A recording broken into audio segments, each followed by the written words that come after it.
10 o'clock. Hey everyone, welcome to the February Landscape Committee meeting.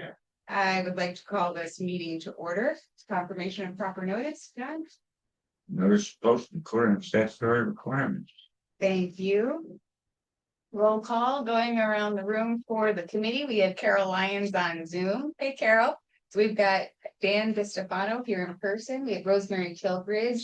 We have Leslie Jacobs. We have myself, Tiffany Conklin. We have Gus Miller. And we have Bob Coella and Don Snyder in the audience for the committee for management. We have John Haggerty and our ground supervisor, Jeff Weaver here. And we have 5 owners in attendance. Chairman's comments. Oh wait, no, first review of the minutes. Did everyone have a chance to peek at the minutes that I sent through that night? Yes. Leslie did give me one edit. Where was that one? So I knew where to stick it. I'll find it. I was great. Okay. I had a mistype something, but we'll find that. Anybody else have any edits for the minutes?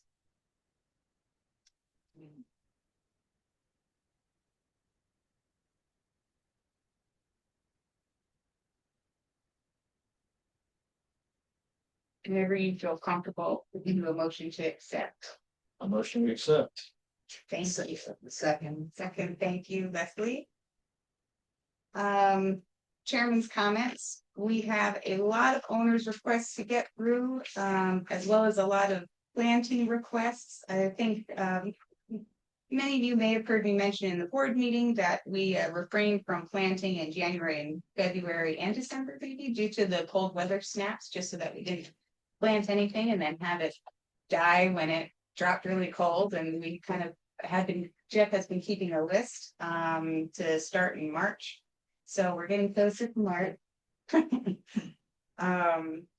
And thank you for everyone for coming. Staff report, Jeff, go for it. No plantings in January, so your balance as of your budget is divided to 11,000. That's what you have in there. Rainfall for January is 1.3 inches. Not enough. Not enough. We are in a drought. Yeah. Oh, and just walk in is TJ Miller for the committee. Oh, thank you, Barbara. Maybe you could switch on the wall. Yeah.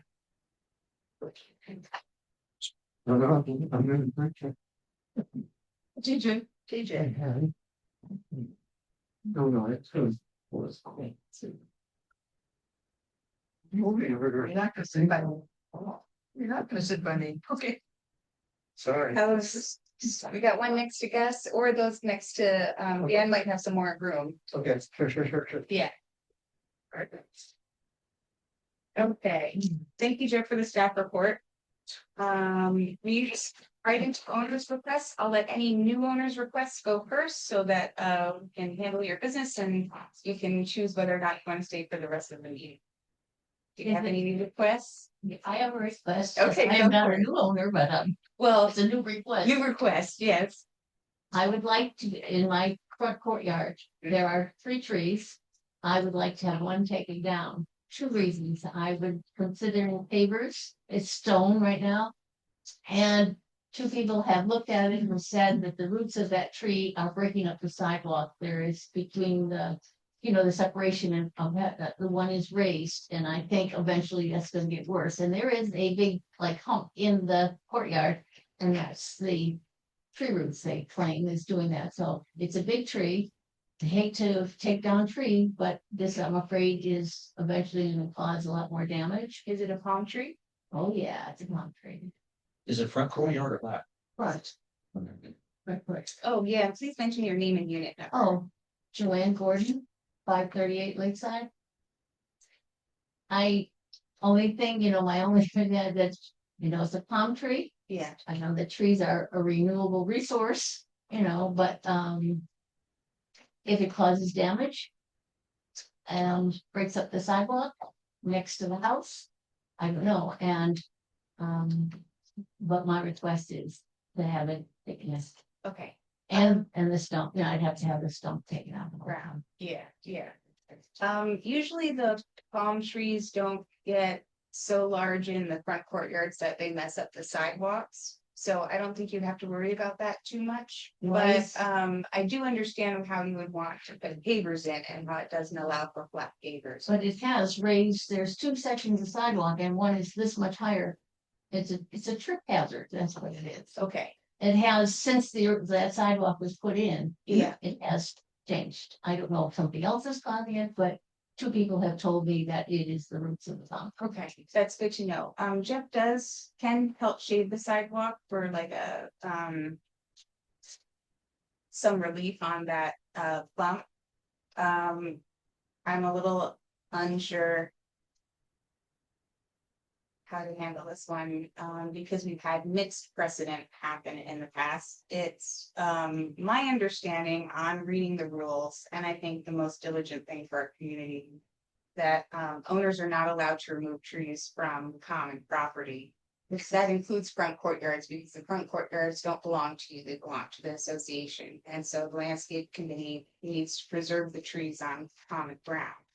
However, I do know that some owners have been allowed to cut down the palm trees in their front courtyards in the past, and even though I disagree with that decision, I will, I guess, close my eyes and turn around for this one, since we just allowed someone to do that last week. If I may. Yes. It's limited common element, Yes. okay, and association is responsible to maintain it. But the owner has historically been allowed to, so one place live trees have been allowed to be taken down because of just what she's talking about, various issues. Mhm. And so that's the only consistency over the years that I know of. It's inside that courtyard, otherwise, no. Yeah, So it is the owner expense. yeah. Oh, that I understand would be at my expense. That's not the issue. So I don't personally give you permission because I disagree with the precedent, and I think that association trees should be protected by the association, and if everyone removed their palm trees in their front courtyards, that would constitute a very large change of aesthetic to the neighborhood. But since we've allowed people to do it in the past, I'll let you coordinate that with John. There is another palm tree in the courtyard. This is not the only palm tree in that courtyard. There are two palm trees in that courtyard. And a hibiscus. There are three. Do we want to remove all of the vegetation? No, just the one that's causing the damage. Yes. I would like to see somehow amend that rule to the fact that they can take the tree down, but they have to fund another tree on the property somewhere and replace that tree. That would at least be an offset, yeah. That's a good idea. That's a nice sign. That would be a recommendation, you should send it to the board, and I think it's the right idea too. Okay, well, we'll work on that on our time, but for now you can coordinate with John. But I don't personally. I've got a request too for planting. I think Jeff that he had this on his list, and that is when they were going through painting, whenever they removed an entire bush, my whole front bush in front of 149. So that will have to be replaced. And Jeff said this a going list, and that would be done in 2 months. You got it on the list. Good. Okay, Great. That's all that brings up a question. Anything done in those front courtyards in terms of paving or anything like that, we need to get the association's permission to do that first. To put down pavers, do we need to get permission first? No. A permanent change would be like a total pavement. It's just so required. Put down favors inside. No requirement for paving. Inside the courtyard. Anything inside the fence and inside the sidewalk goes to your door. You can do without, as long as Except for what you trees. put there does not exceed the height of the fence. Yes. Which means you're relative. separate trees, right? Well, she planting on common property needs to get approved, so that would constitute The a tree in tree. her courtyard, that was the question. You're going back to her question? Yes. So that's common property, except Your I front don't courtyard, need permission to put it in paper. okay, it's not your front. Apparently, the papers have been allowed. Without permission, that's, I mean, that's a Because- change, that's definitely a change in appearance. You're not destroying common property, though. You're just adding some of your personal effects to it. That can be That's the removed in the interpretation. future. It's a short-term change. Probably. Removing a tree is a long. Only because it's limited common here. It's not common, That's what we're toying with and all the other issues that we have as far as backyards, as far as front and outside of the fence. Inside the fence is limited common, and the owner has some rights there to do things. But they can also put a white button on the outside, and the association can't even go in there into the cutting. Right, that's how we communicated So to the grounds. the owner has That's been around for control. years. Yeah. Yes, okay. Any new owners requests? Yes, Barbara. Hi, I'm gonna speak for the group down in Woodlawn, who we have for you a request to install a bench down on adjacent to unit 667 on the lawn there. And with putting in a nice oak tree. We talked about options. Yeah. Oak tree seems the most logical, would give nice shade to the bench. Our preference is to, okay, it's, who's doing the minute? Joe Zawan? Joe Zawan, unit 656. And you know me, okay. Yeah. Sorry about that. No, that's fine. We prefer the stone bench, which you have a picture of before you. We talked to the family, it's something that they would think Hank would like. So this is in memory of Hank Witt. Everybody, most people know Hank. So, and there's various postings around the complex if anybody wants to contribute. Obviously, a stone bench is a very costly option, although some of the teak wood can be up there as well. But they're heavy.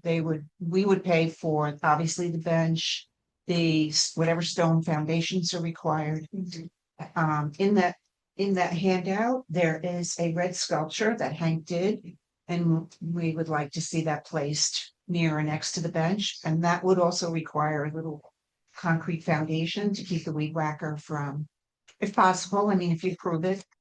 And I think that covers it. And then we talked about there's a variety of trees that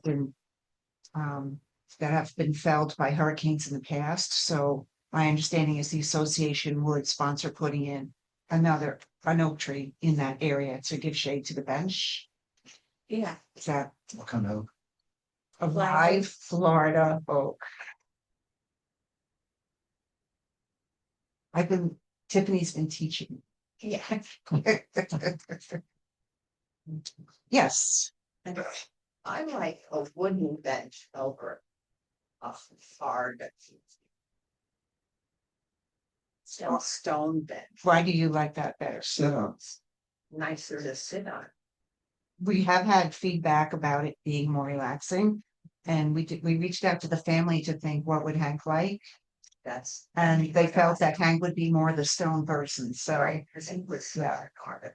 And Yeah. the top of the bench is, it's actually a granite.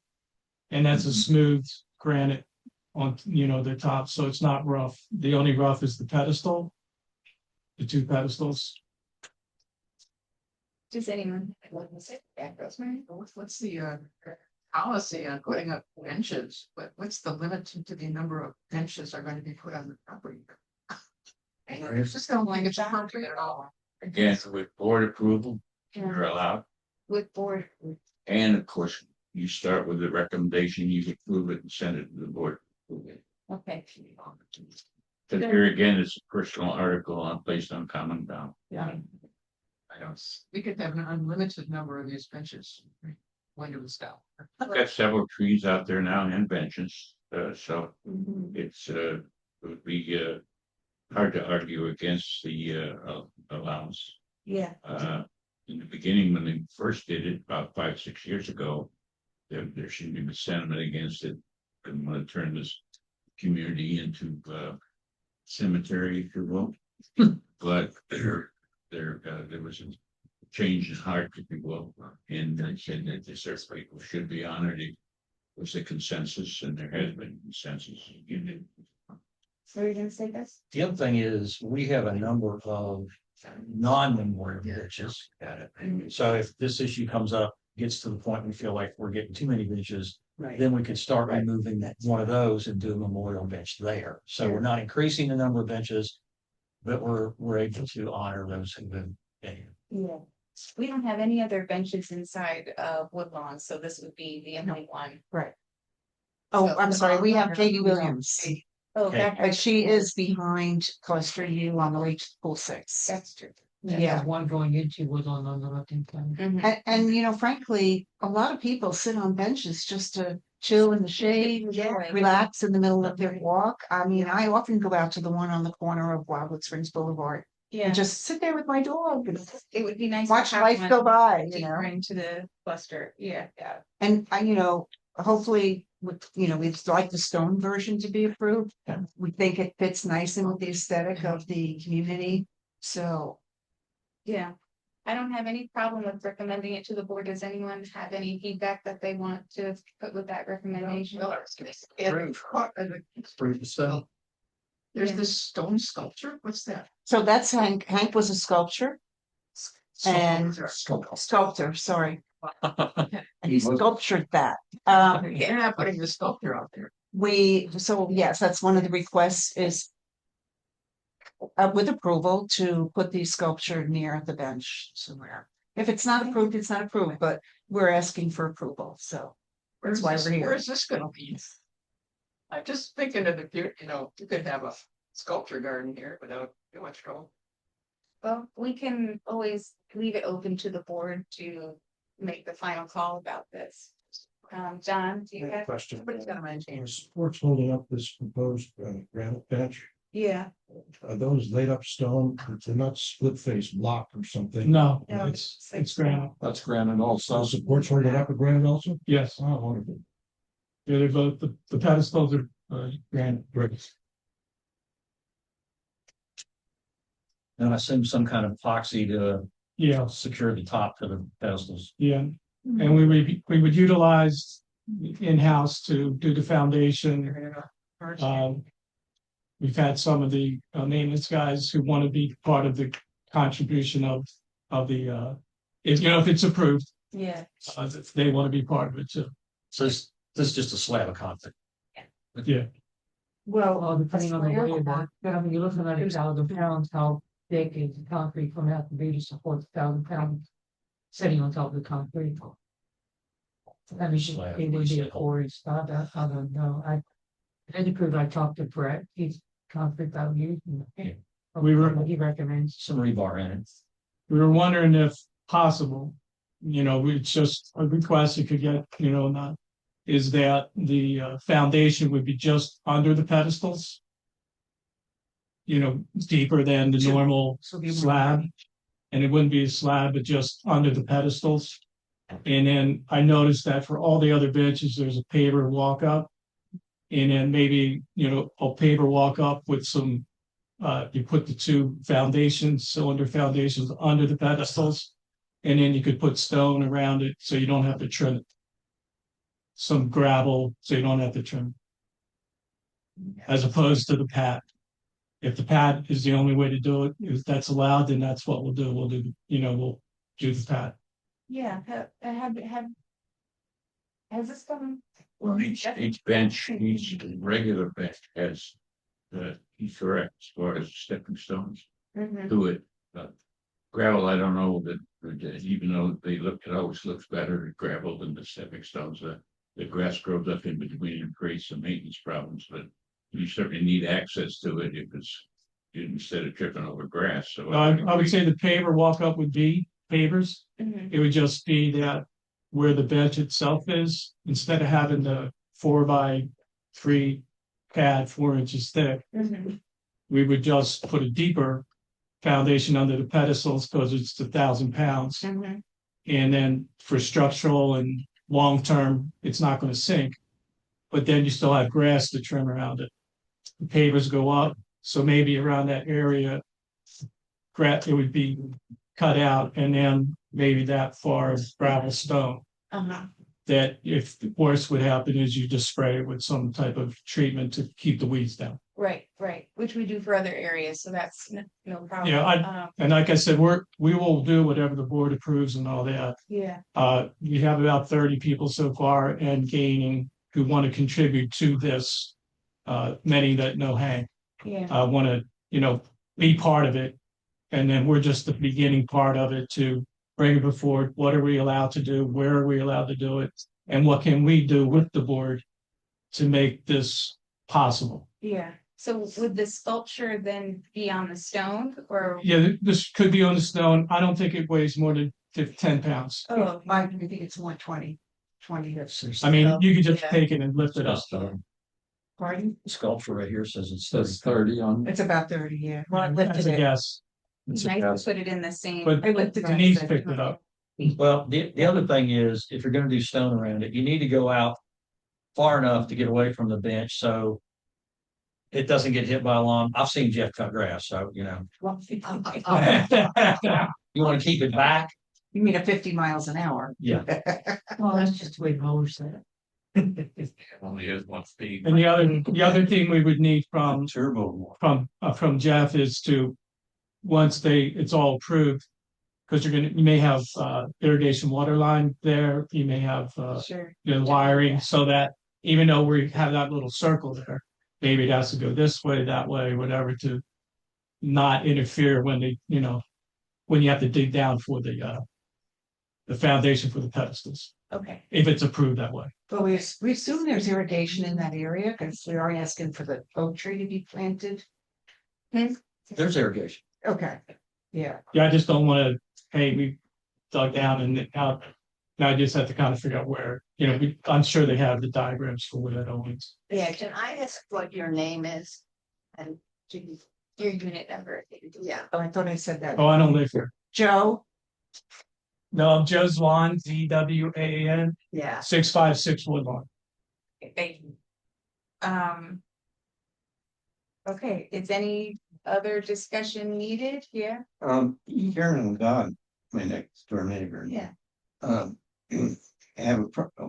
to know when an arborist can come and look at trees. Let's finish this first. Okay. And then we can move on to that. Sorry. Yeah, Well, no. he assumed it was already approved, so thank you. Yeah. Tiffany, I think that the bench is a lovely idea. Mhm. I'm a bit concerned about the sculpture, Okay, although I'm sure it's lovely and I'm all about art. yeah, Things change over time and there could be a lot of artists and we could have a boulevard here full of rejections. Now, I don't want to rain on anybody's parade, but that's, my personal feelings. Sure. My wife's an artist. She would, sure. be all supportive, but that's my concern over time. Everybody in this room will have forgotten this guy or be gone. And his sculpture potentially will be still out there. Mhm. Who is going to be the keeper of the sculptures, which this could evolve into? That's the Yeah, yeah. point. This sort of folds into the board's ongoing discussion about decorations on common property. So maybe, We're not tied in cement. We're just whatever is yeah, Yeah, I mean, acceptable. is whatever's fine. accepted, that's what we're gonna do to honor Hank. okay, We just happen to be that, his wife said this is the only piece that they know that he had in his yard. yeah, yeah, So we just picked it up and held on to it and thought, well, if there's a possibility, then that would be added. It's not. The bench is the more, okay. Well, I'm kind of feeling like we recommend this to the board and let the board decide the specifics about the sculpture, et cetera, based on their conversation about decorations on common property.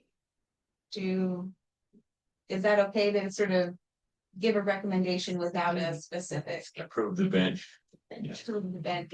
or recommend the bench and say that you left this for your decision. Yeah, yeah, Is there a plaque on the bench? yes. I'm not yet. It's gonna be in engraving or? Well, we're looking into having the granite top engraved.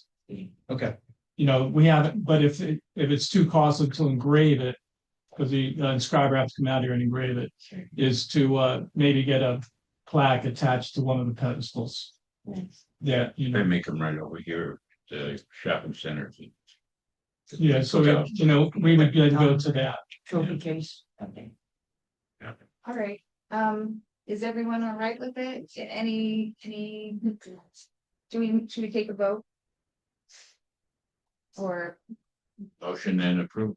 I make a motion, we accept the proposal. Oh, Leslie will second. And, And this is for the bench, For with the board to Granite review bench. these stuff. to recommend the granite. bench and, yeah, leave the sculpture up to the board. Yeah, okay. Everyone can be good. Okay. I'm sorry. Are you okay with it? I'd rather not have the sculpture involved at all, but I see I'm not on the winning side. No, that's okay. That's okay. Wow. Note it. We'll note it. Yeah. Good. I'm Okay. fine with it. Very good. Carol? Thumbs up. Okay, thank you. Good stuff. So you have our recommendation. Okay. I'm sure when it's all over, Hank will look down from heaven and say, you just didn't do that right. If you've all worked with them, you know that means. He'll be happy he didn't have to install it, right? Yeah. 1,000 bench. Okay, any other new owners request? I do have a stack here, but I need to see. In here in the audience. Oh. Well, Karen's might be in there. I'd like to thank, we're going to have to thank the board for hearing our request. Yep, Thank Ben, you. thanks for coming. And basically, Ben? Ben, big news. Ben's heading for those. if these goes approved, I'll be here to that, you know, taking some. Oh, thank you. Yeah, Denise is getting together. She'll leave you that. It'll be sent to me. So you're right, Karen sent me. Here it is. Is it about the dead pine tree, pine 172 Pinehurst, Well, that's her. the oak tree to the entrance, and then the having the arborists come out for the banyan? Arbors come out from me. Okay, And also there seems to be a problem with sprinkler heads sitting up mhm, and permanently. And it's this far from the Eureka tree, mhm. and the Eureka tree is losing, really just dying. So I don't know if those sprinklers are working. Is it the back of the front? Yeah. Okay, we'll have Ed look at it. And then the things when the arborists check out and what needs to be done, because I'm concerned about all that growth that's going down the whole tree. Mm-hmm. It's at least as much as is going up. And I wonder if it was to be trimmed on the sides, that would give more Force it to grow up? for it.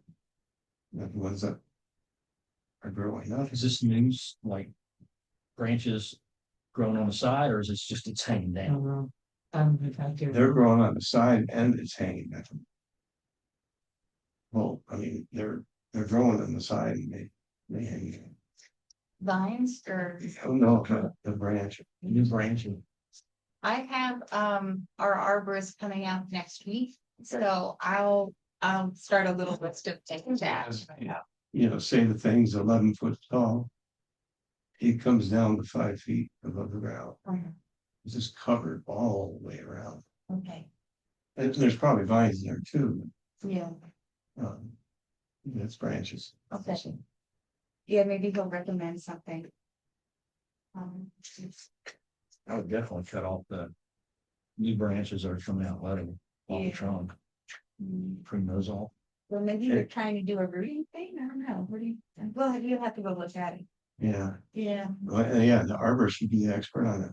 for sure. We want to have anything there, so there's information. Yeah, okay, well, I'll be able to get that next week. I think we were hoping to do Monday or Tuesday. I haven't totally finalized it yet, but Okay, Yes, that's awesome. they just wanted to come in and check on us and see how we're doing, so I'll have them look at that.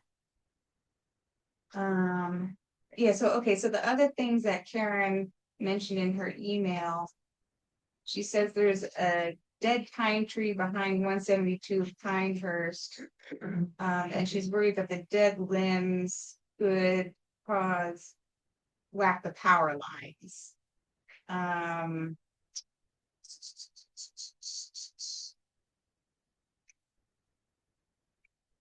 I can, So Go that look must be in at- the back. yeah. I can go look at that, when I'm back there looking at the banyan, but I'm under the impression that FPL had cut all the branches from over the power lines last year. They come in once a year and do a pretty deep trim. Yeah. It's dead. But, and thankfully, the South Florida slash pines just kind of tend to crumble. They don't really tend to like uproot and the whole trunk falls Things- over. Snap. Yeah. So I'm hoping that we might be in okay shape to leave that as a snag for the birds, but we'll still look at it. Is it in the woods there or is it out on the grounds? Tree cracks. In the woods, I think. If I Or- know the place she's talking about, yeah. Yeah. Because it's all close together right there. Mhm. I think it always helps if we have a picture. Yeah, I mean, it's, if Karen submitted a picture or whatever, this way you can take a look at it more. I yeah, mean, the difference between a dead tree and in the forest, if you will, and what Gus has behind him out in the middle of the grass, right, maybe drastically different as far as how you want to treat it. Right. yeah. Well, the one behind us could easily fall on the building. That one, we would like to take down. Yeah. That was And on. it's got a Yeah, widowmaker hanging up in it now. yeah. Okay, so we'll look at that tree. Um. Number 2 on Karen's list is, she says there's a large oak tree at the entrance to Pinehurst C across from the mailboxes and towards unit 183. Oh, yeah, okay. And she's wondering if we can remove the vines from the tree, and will we move the tree? Or have to remove the tree. I don't know what it looks like. Do you? They had a big broken limb, and then just a jagged part sticking out over the mailbox. There's other issues to it as far as aesthetics, it's terrible. And also, I don't know if she mentioned, but there's 3 consecutive small pine trees that are just not really well. It's just been that way since she's lived here. Right there by the mailboxes? Yeah, go in front of the mailboxes, towards the back of C, on that side. There's 3 trees in a row that are small, skinny trees, and they always record. I'm trying to remember what it looks like. I forget, is it in Sherwood or by even Pinehurst. where the mailboxes are in their own little tiny building to the right? So right, correct. And And so just beyond that, going towards my place, towards the back, on that same side, is 3 consecutive small skinny trees. Small from just being skinny, they're oak trees, but they're not like the oak tree in front of my house, the white oak's huge. So, yeah, if it's the area I'm thinking of, I think that tree right behind the mailboxes there is a very much dying laurel oak, which are the ones that were. it does not Well, look good at all. So, we could trim that laurel oak with the new laurel oak money that we have in the budget for this year. I took out these 3 skinny trees. Do you know what she's talking about, Jeff? And are they by the stairways? Are they by like the steps going up? I don't like it, they're in the grass. No, I mean the tree, like are they by in the front one where the Mandy's blew up? Yeah. Okay, keep these low. I think the most. And you're talking about they look terrible. They lost a lot of leaves last year and it was just sticks. Yeah, well, yeah, that's pretty much it. And but Karen says they've looked bad since she's lived there. Yeah, I think that's these block hollies that are by the stairways, Yeah. landings going up. They're on both sides of the landing, but then further down, there's, I'm not sure, but Yeah. there's just three in a row. Why don't you have the arbors like all that? Yeah, he's gonna look at the hollies because those are the ones that we decided to tree cut this year that had the fungus. And thankfully, the ones on the south and mid part of the community bounced back really well. But the ones up by Pinehurst, they're bouncing back somewhat. They still look pretty rough. Okay, so maybe we just need to look at that whole Can't stop that. area to make sure we know what's going on. But By the way, pardon the noise, the Yeah. garage doors are being installed. oh, that one's yeah, okay. Working. Right. Alright, so we'll have to follow up on this stuff.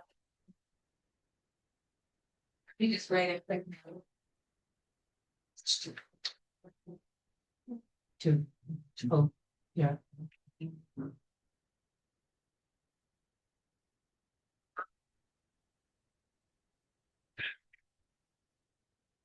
5,000, 550, and $5,050 for two.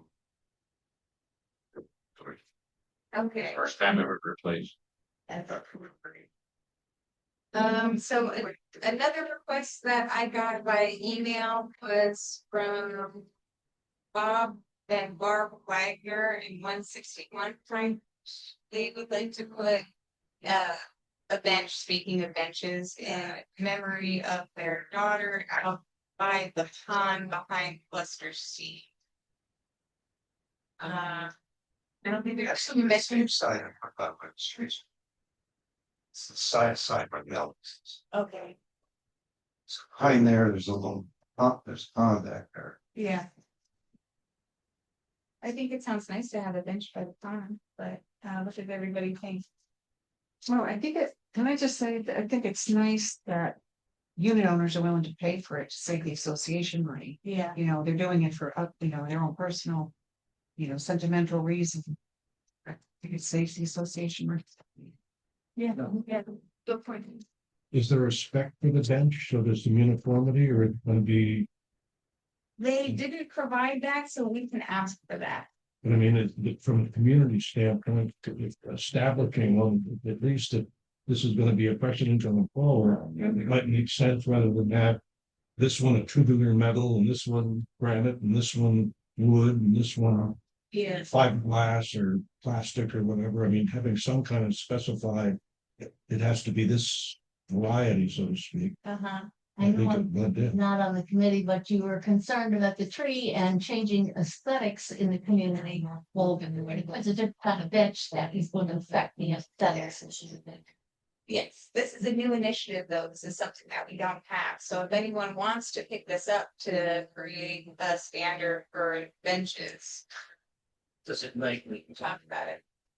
to me, the problem with trying to create a standard is that manufacturers change. And if you pick a bench now, you may not be able to hit it in 5 years. True. And that's why we've got what we have now, is there's different ones. We found some that didn't hold up very well, didn't we, good? Yes, we did. We don't want, replaced them. we don't want steel, so. And Well, I don't think just defining a material even with a certain taste or whatever, could take you a long way. I mean, it's because you're gonna get these requests they're gonna be periodic and you're gonna have a lot of benches at the end of the day. I'm a young man, I'm on a bench. yeah. Big. There's money that you reasons. None in the past, at least in the last few years, we haven't had a lot of bench requests. Yeah, most of trees. Most of the trees. We'll take trees. Since the benches have to go in front of the board to approve. Is there a level of like democratic approval? because they would need a picture to look at it, if the bench fits in with the aesthetic. Is think- their approval or denial if something Placement. doesn't fit in with the aesthetic? Is that enough of like a judge? It's hard. When you're talking about aesthetics, are you talking about aesthetics compared to buildings Or the surrounding Right. area. or the surrounding area? Because there are differences. You know, our buildings are modernism that came out of the seventies. I doubt that you would find a bench anywhere that sort of matches that architecture.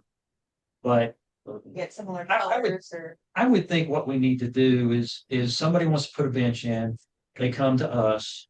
We review what the bench looks like, we review what the materials are, and we say yes or no, and if we say yes, then we make that recommendation on up to the board and let them approve it. okay, so this one. Instead I agree.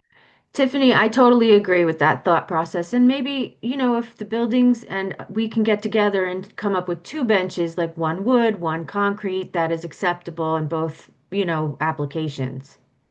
Yeah, yeah. All right, yeah, this sounds good, and, so I'll bounce this one back to the owner to provide a photo of the bench that they're thinking of, or do we have links to benches that you use, just the plastic ones, right? Like, They're all basically the same length, width, and height as yeah, far as benches go. yeah, It's pretty much standard size. okay, It's just different variety of grade. The aluminum ones with the plastic slats, Yes, those seem to be the most durable in this environment. yes. And the composite ones that we have out on tennis courts and down at the football. Though I will point out, speaking of putting stuff in public space, our community space, we put a concrete patio table, picnic table, by the pickleball courts. Was that approved?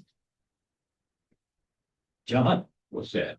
the table that's out by the pickleball courts, Was that approved by this committee? was that approved by anybody?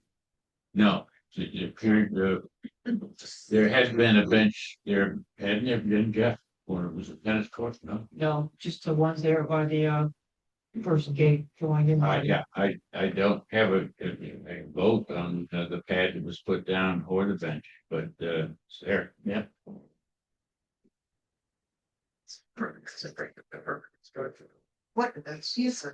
What's the material on the bench that's on the corner of Livermore and Wildwood Springs Boulevard? Because that's cracked already. Yeah, that's a composite material. So it's kind of like two things in one. Is that the type that you generally would recommend? Because I don't know how the plastic's broken. Isn't it? Yeah, That was the best longstanding we've had. Yeah. I have to look. they at seem that. sturdy otherwise. I mean, it's got a weird crack in that plastic, so. yeah, You would never notice it unless you're looking at it close. That's because I sit there. Yeah. Okay. Another request that I got by an email was from Pam Flanagan. She says that at the egress point of cluster D, all of the delivery vehicles drive over the grass at that corner, and the result is a pretty deep rut that becomes a mud puddle. She wants to know if we can put some rocks in there, like some of those big rocks that we have at other corners where people cut them. I know we don't have extra rocks. Actually, on the other side where the flower box is going into D, there's some pretty good size rocks there. We can take those and transfer them over to the other side. Okay. Well, probably happen until we push down. Yeah, yeah, kind of like what happened out here. Yeah, or happened on the corner. I don't know how many times I reset those and it's like, yeah, they just keep getting going, they go hard to ground because nobody likes making a wide turn. You want that short turn, they Yeah. So do you think that would be amenable to the rocks, or do you think it would be upset? I mean, yeah, with the tractor we have to scoop them up. Yeah. Them. Okay. Should we do that for Pam and Buster? This is where, you know, sorry. cluster D, to make sure. Sure. You gotta be careful, the rocks have gotta be big enough, you remember we put the rock up there by us? Somebody, she was not from here, she was here for the yard sale a couple of years ago. And she parked her van up on top, and had to have a tow company come in, and it did all kinds of damage to her vehicle, and so. If we're gonna do rocks, they need to be big, so people can see them. Yeah. Her problem was she parked right next to it. She couldn't see the rock when she left. She cut the corner. And I mean, it wedged, the rock went up between her back wheel and the frame. And it wedged. They had to lift it off of it. Yeah. So. They didn't get this out. Okay, do you need this note or do you? No, I have it. You got it? Okay. If you were, do it, then I can write on it done or whatever. and then Wait, I'll so turn it what back is in. here, what have we decided? What sure would be, That will move some extra rocks in that Yeah, I'll move the area. rocks from the right side to the left. And it's quite a money area. Is it, yeah. Okay.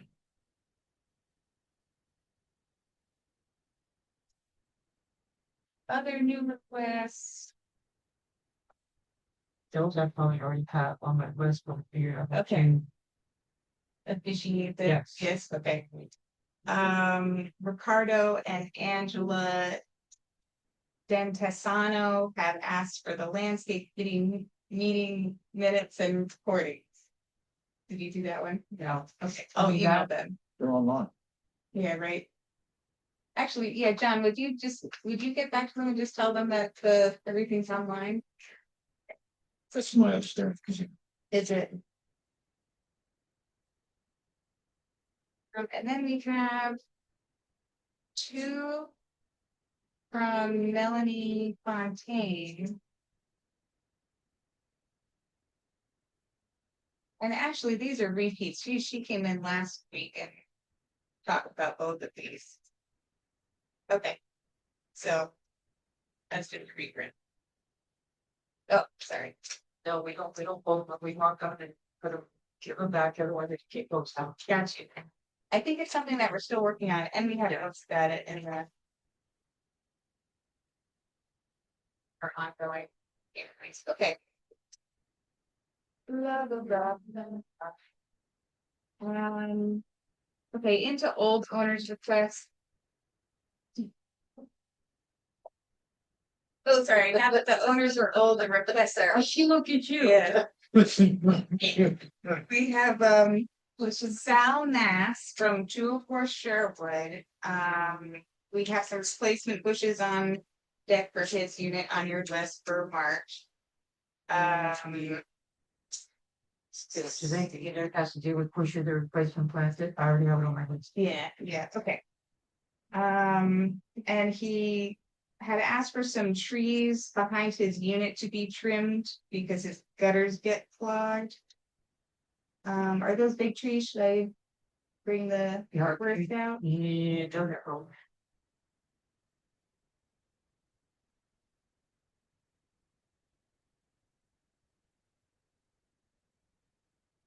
Is that something we want to handle in-house or out of house? Or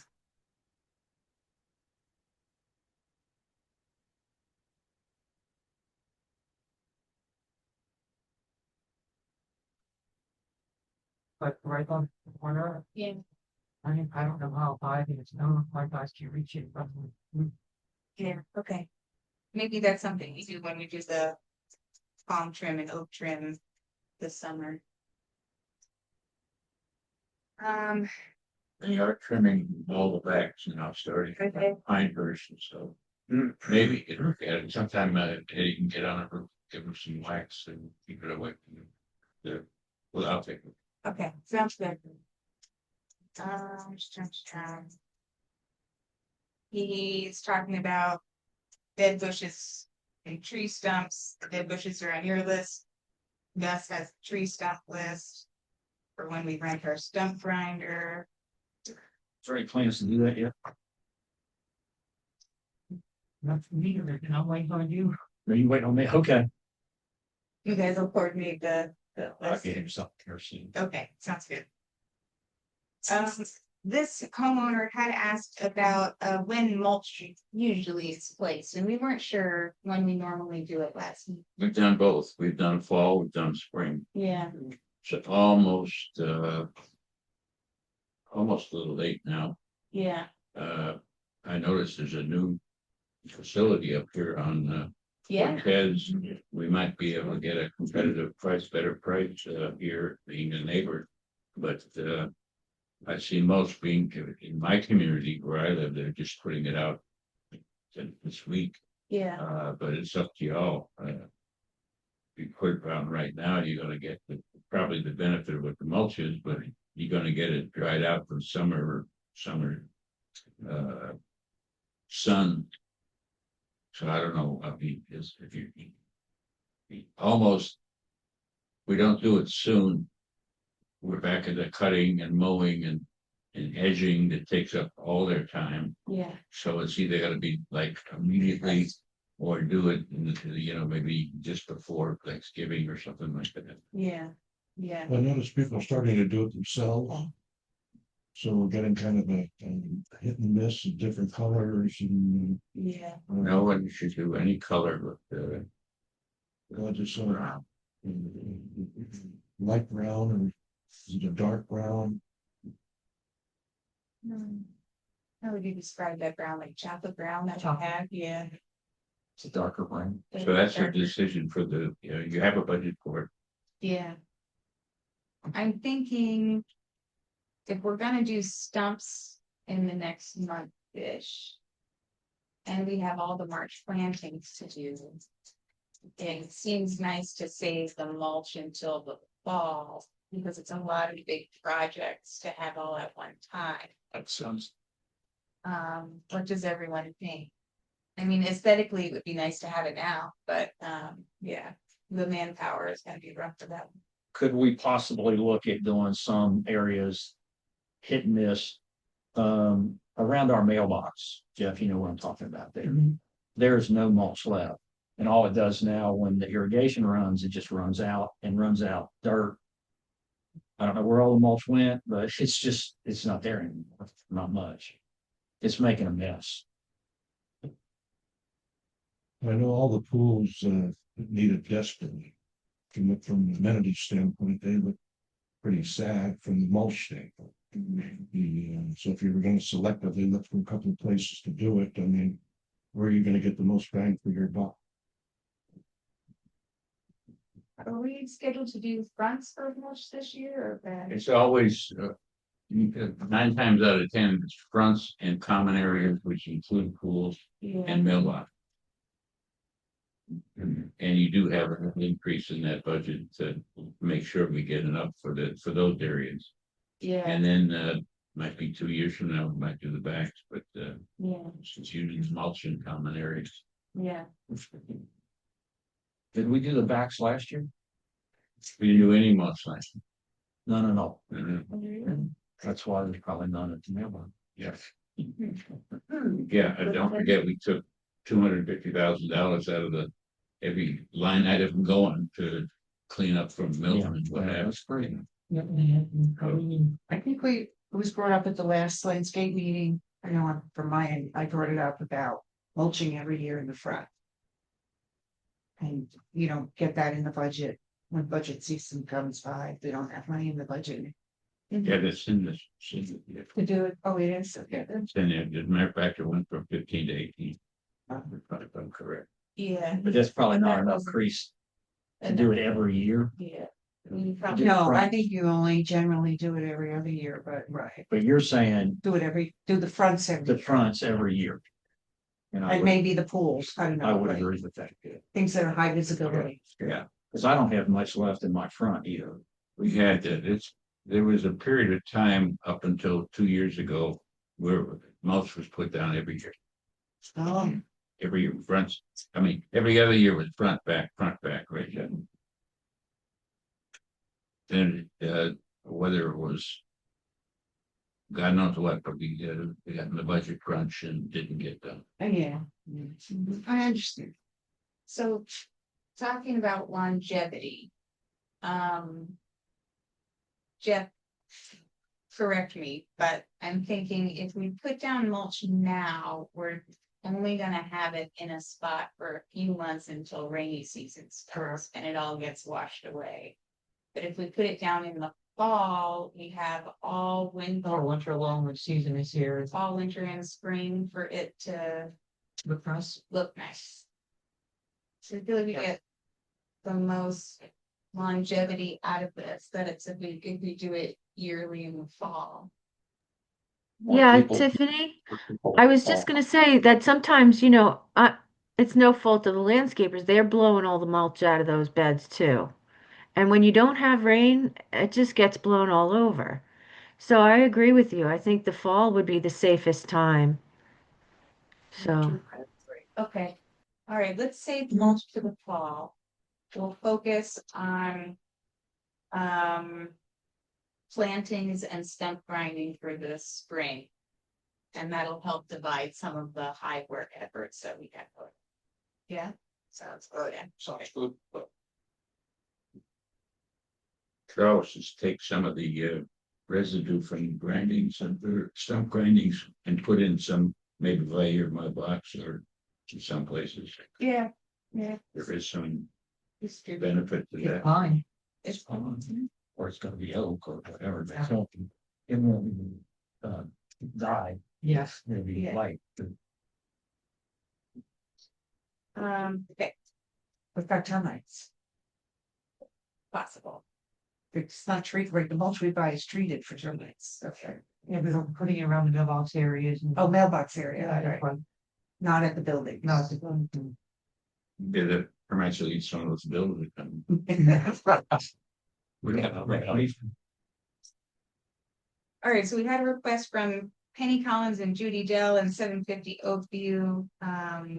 That the grass be reseeded and the irrigation looked at by the pole cut through by their unit. Jeff had reported last month that he had seeded once and he's gonna seed again. We have plantings on our list for March for their area. Still good? Okay, cool. We have a lot of owners' requests. Hang in there, guys.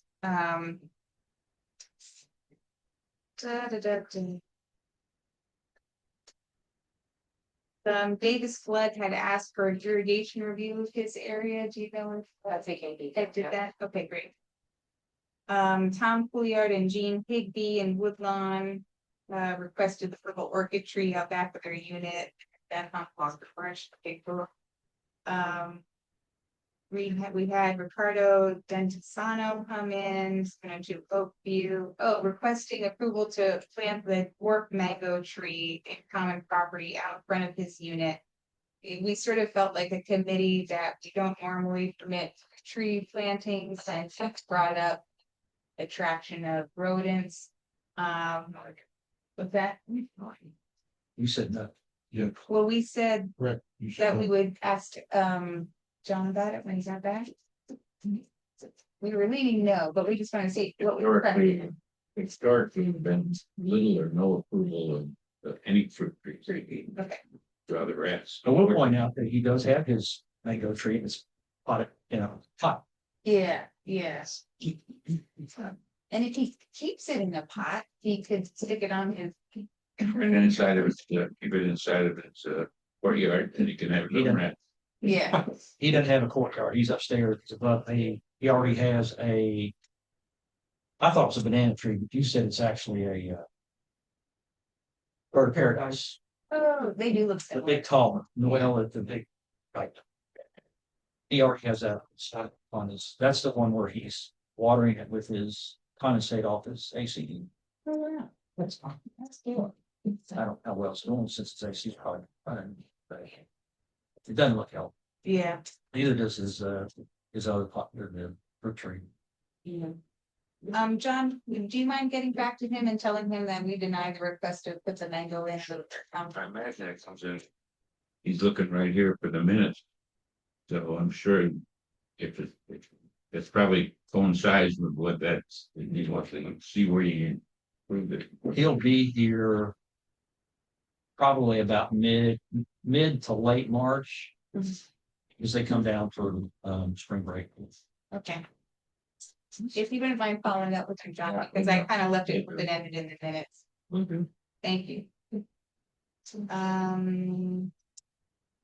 Melanie Fontaine was here, planting stumps. We've got all that on our list. Okay, so I think I just to keep a pin in it, got that one.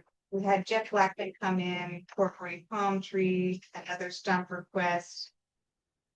Guess I put that on his list last week, I think, Jeff, or that's Yeah, 440 palm tree, Yeah. one stone. great. We had Noreen DeMarcantonio at 340 Springdale. She had requested that something be done about the visibility out to 43rd Street from her unit. We had let her know that Hurricane Milton blew down a lot of stuff, and that also FPL was clearing that area for homeless encampments as well as fiber optic installations. Or the county was clearing it for homeless encampments. FPL was clearing for fiber optic installation. And Jeff was gonna look at the area to see if there's any of our property available for putting in as extended areas. But Samaritas or something? Yeah, in March. In March, okay, got it on your list? You're on top of it already. Okay, thankfully it's going pretty quick. So, Barbara was in last week. Suggested mulching the entire neighborhood every year instead of every other year. We all agreed that we should propose an increase to the mulch budget for next year. So that the cuts can be done more frequently. And we were talking about cedar mulch or cypress mulch. And we all said that we would research options. Did anyone have a chance to look at either of those mulches and have opinions? Okay, I did a quick, I will tell you one thing. Yeah. Cypress. Yeah. The big difference with cypress, I think, for most residents is gonna be, it looks different. It's a different color. yeah. It starts out kind of that reddish orange, and then under the sun, it quickly turns tank. It gets very light, and I don't think most people here don't like that. I Yeah, mean, they like the darker color. It keeps the color longer. The advantage to cypress is it does last longer. It does not rot. It's naturally bug resistant, rot resistant. yeah. I don't know about cost. That's more of a shredded mulch too. Chunky mulch. Yeah. I don't know about cost. Cypress is a little bit cheaper because it's just ground up and the other mulch you pay a little bit more for because you're paying for the treatment and dyeing and everything else that goes along with it. Mhm. So. I guess I'm the one that has most of an opinion about it, but if it's not practical in certain ways, I just looked at it like the dyes were really the facts are that the dyes really do harm the roots of newly planted plants. So I was thinking if we could avoid that cycle. So if we think that there's plants that we need to be more tender about, I hate to get so granular about it, but if we can try something that isn't, maybe for mulching under a bench, we could put black mulch, and then mulching under the precious pollinators, we do cypress or something. Is that too silly? No, I know it's good theory, and I like taking care of the plants. But yeah, let's have a conversation about like the pros and cons, because like the color could potentially be a con that people are expecting dark mulch and it would be lighter. The pros would be that it lasts longer and is more natural. And it has some natural pest resistance. It'd be a little cheaper. You think so?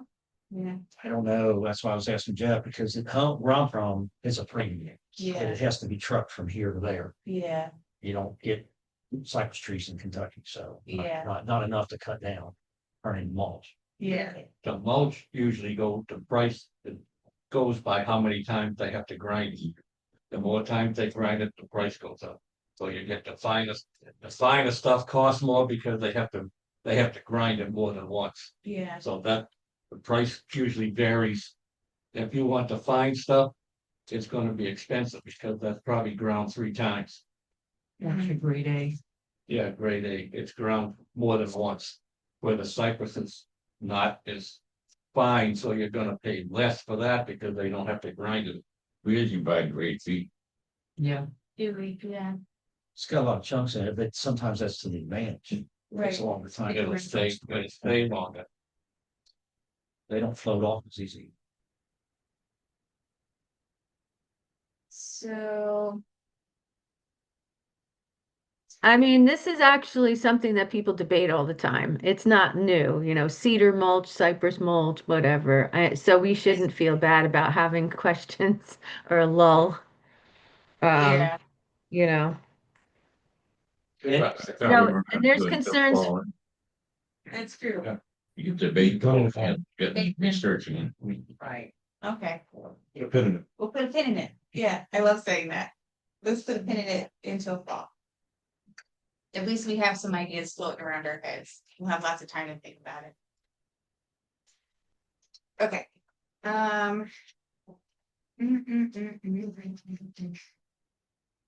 You leave up and Barbara's mulching, talk about the mulch.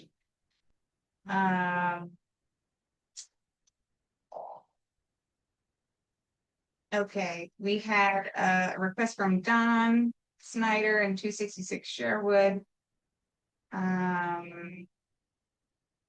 We took care of the dead palm at pool 2, I think, right? Eddie took that out. And there was one more palm going into pool 2 from Sherwood on the left that's growing into the fence. And the fence is bowing a little bit. That was 3. Pool 3, sorry, I got that wrong in my notes. That maybe still there. Right, and we have the plants to add around the hot tub area at pool 3, which is on your planting list. When you're out there doing those plants, would you take a look at that tree and just see if anything needs to be done? Okay. So we had a request from TJ last week, requesting that the grass in his area be assessed again as it's still ground out. Jeff had reported that there was a dead electrical line in the area. And that our electrician was checking that out to get the box back on. That happened? The irrigation plants are back on, so the power between C and D in the alleyway, Kenny's working on that now because he has to put all the conduit. Because it was so hit with weed eaters and whatever, it kept shorting out, so Kenny's working on that in between everything else. Cool, thank you. We had Bruce Herod come in from 376 Springdale. Oh, actually, this was an older one, and this one's for you, John. He had come in and told us that he was doing electrical repairs and requested that the ficus benjamina be removed from the downstairs courtyard below his unit because they're growing over the electrical line. And the tree would need to be removed to conduct the repairs. And then we also agreed that a ficus not appropriate for a front courtyard because they turn into gigantic banyans and that could potentially upset things. Okay, it was from a couple months ago, so I don't have the sheet anymore. I just have a note about it. Unit number? 376 Springdale. All right. Bruce Herod. Yeah. Yeah. And I think you mentioned back then that you would pursue an agreement with the downstairs neighbor just to make sure that they're okay with that. So it might be a 2-unit question. Okay, so we had Callie Thomas come in from 505 Lakeside. She requested that the electrical manhole be covered out front of her unit. We were gonna reach out to FPL to see if they would re-level it or anything like that. Completely, no. No, okay, They're not interested in doing it. all right. Not surprised. Tiffany, Yeah, I also have electrical wires running through my front courtyard in that tree. And there was a problem, when a couple years ago, they had to find the manhole cover Mhm. and, you know, those wires were not in any kind of conduit. None of the old wires. I know that. Yeah, But the thing is, that's another reason that the root's gonna affect. well, hopefully we'll deal with them on a case by case basis, but that's Okay, definitely my- not the reason to cut down all the palm trees out of the front courtyards. I've got all the phone trees. It's one of them. You're only talking a spline tree, we're talking about a whole neighborhood. But it's been done. It's been done recently. We already said what you're going to do for your tree, so let's not beat it to death, okay? Is there anything new that you wanna say? Right now. Okay, thank you. Um. We also have some bare dirt areas out front of Callie Thomas's unit, that Jeff has on his list to do in March. Linda Humphrey and 765 Oakview. I had requested that some landscaping be changed in her area, but there was ongoing sidewalk work there. How's the sidewalk work going? I do. Yeah. Okay, so more detailed, let's see, Is she talking about the ones beside her or? Yeah, like where the golden rain is, it Yeah. needs to be already put in and grounded once and it's lifted it up more now. Is it up now? What's it? Yeah, a little bit. I'd say it's priority and because it's a E-trip hazard. We don't need one though. It's got it grounded again. Brian. Well. Not gonna come in for one now. What do you think, Jeff? What's the I one? can look at it again and see if I can grind it down a little bit more, but I mean, it's raising up. When it's actually taking, it's taking a light post and kind of making the light post lean a little bit too. It's a golden rain. Well, we had a big tree in there that he had taken out. Yeah, As a matter of fact, Albert Starks took it out, that it was impacting that sidewalk too. Is that the one that was going up through the pergola to? No, No. not pergola, but it was pretty massive and it was, like I said, it was pushing the sidewalk out front. Mhm. And it was leaning against the fence. And it was a very tricky one that they did a good job on. Okay, good. So how are we gonna handle this one? we'll see if I can grind it. So it's not a trip over. Okay. And then, well, The only thing she has behind her unit there is a palmetto pad. yeah, I don't know whether she wants it cleaned up, but I don't understand exactly what she's looking for, but yeah, it's a Okay. healthy palmetto pad. I think she's talking about the Mexican petunia in front. in front. Well, gets trimmed regularly. Yeah, that gets trimmed regularly, so it's like. And I think we just cleaned up that area behind her unit last month. And we're working behind again. Yeah, Okay. I think it'll just get taken care of on On and I off. think that'll take care, get on just a natural Okay, turn of event. yeah, that sounds good. We also had Sandy Bryan come in from 631 Woodlawn. This one's been ongoing too. We have her stumps on Guth's list. Yeah, 2 of them. And then we'll clean up some of the plants in her area once those stumps have been ground. And I just had a note here to for you, John, in case we want to enforce the red mulch that she has in her area. Gus had a request from last week, broken live oak from Oakview Cluster X. We had spoken about how the live oaks are protected by Manatee County, and so we weren't sure if we needed to go through the permitting process to take that broken one out. Well, it was snapped off during one of the storms. I don't know which one. Yeah. It probably broke off about 10 feet up, and this is a big tree. This is a stump. It's this big around and 10 feet tall, and now it's growing. Yeah. But on the one side, it's split from the top pretty far down. And I'm afraid what's going to happen as this tree gets big, it's going to split as it grows. take out somebody's car or worse. If we're no taller than 10, 12 feet, we could do that inside. If you want to take it out, I mean, I don't think if you could make a case for the fact that it is partially damaged and not have to worry about opening a can of worms by asking for permits, but Well, Manatee County don't know one for them. what? I said, what Manatee County don't know. I agree. We didn't hear. Yeah. What happens in stages It's a about potential safety hazard, you know. Do you think it could heal itself back together? Or No. it's, it's like. It's a big spot. It's No, pretty it's wide. split, it's split about 3 or 4 feet down. Okay, Let's take it out. Okay. The splits. okay. Yeah, whatever. you Even guys if it think. does heal itself, trees still are weak at that heal.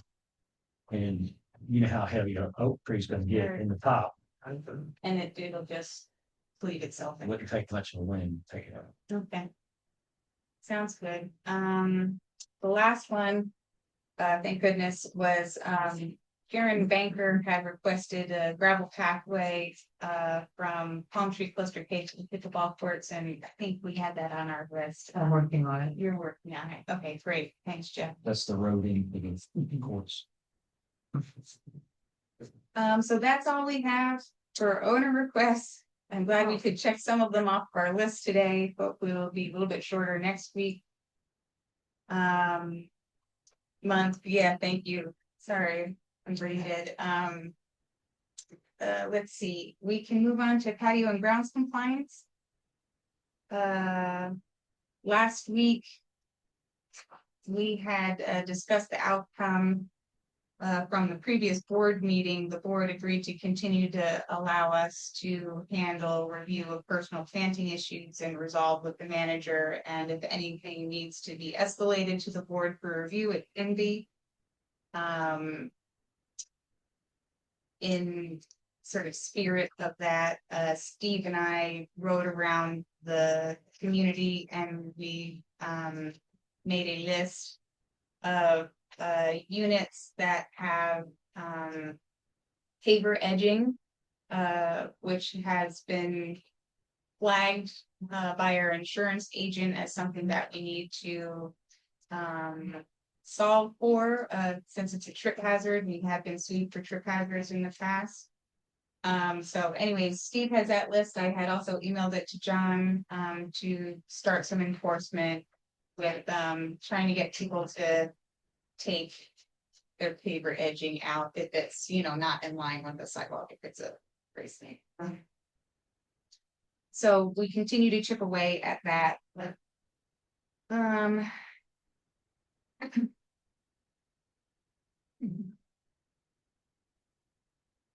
Unless anyone has anything else to bring up for patio and grounds compliance, we can move on to electrical stuff. You? Okay. So we have a note that Jeff is gonna replant the electrical area ripped up in cluster D in March. And any news from Kenny about that company in Palmetto? Maxine, I got a hold of, because they were in Hunter L Yeah. last week, repairing a neutral line that they put in a couple months ago that went bad. I talked to the contractor and he said we have to get a hold of FPL and he can give me a site one diagram. So I'd have to actually contact FPL. It's either the subcontractor, he didn't have the information on his laptop. So the next time FPL comes in, I have to grab one of their guys and get the information from him. But it is possible to get the information and they can give me a manhole outline within 20 feet of where they're supposed to be. Awesome. So that's gonna help out a lot. Yeah. That line that's up overhead. No, that's a different one, 340. That was put up a couple of days ago.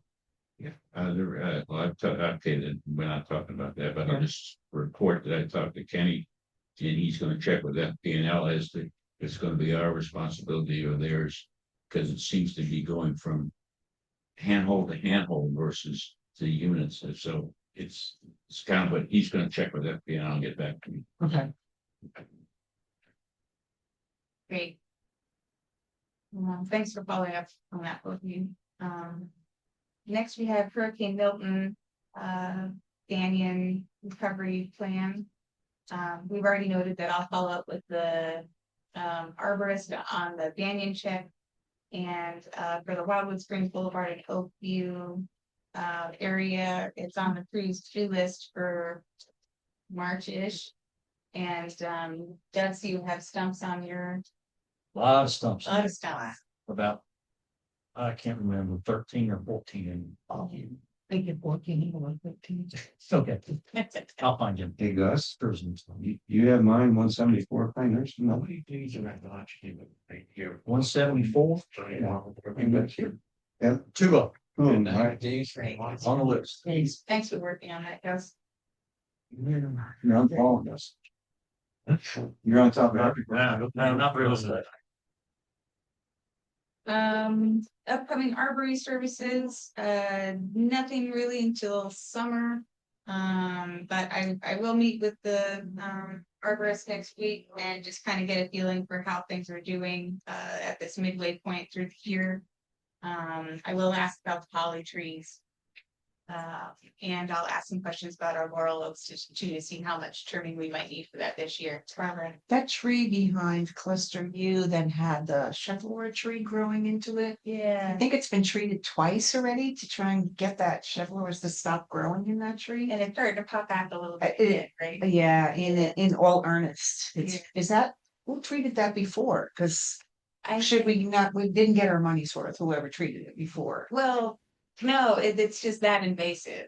I mean, They treated it or did they just cut it out? they cut it out, quartered all the roots and treated it with herbicide.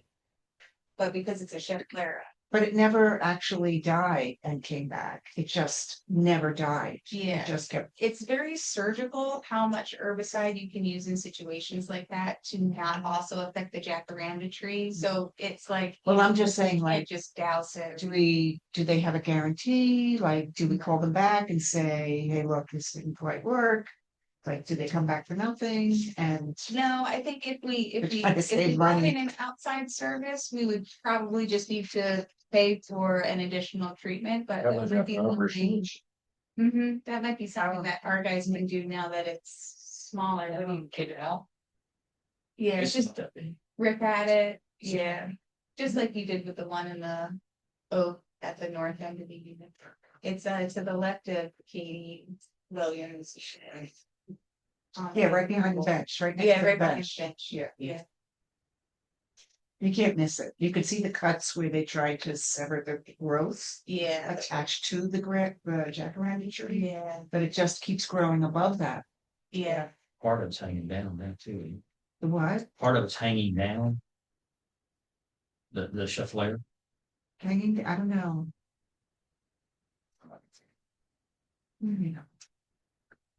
Well, anyways. Okay, we'll have Eddie or somebody give it another hit.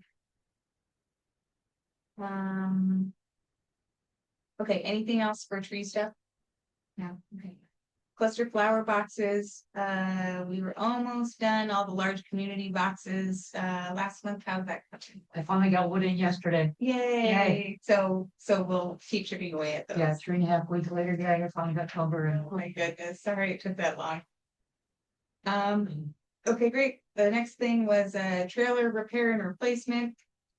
This is another one, yay, we can check off our list. Steve and the crew had found some options on Facebook Marketplace. Steve was able to follow up with some of the sellers and negotiate a price, as well as delivery for one that we really liked. That's it Which right you there. can see right there, it's the olive green one.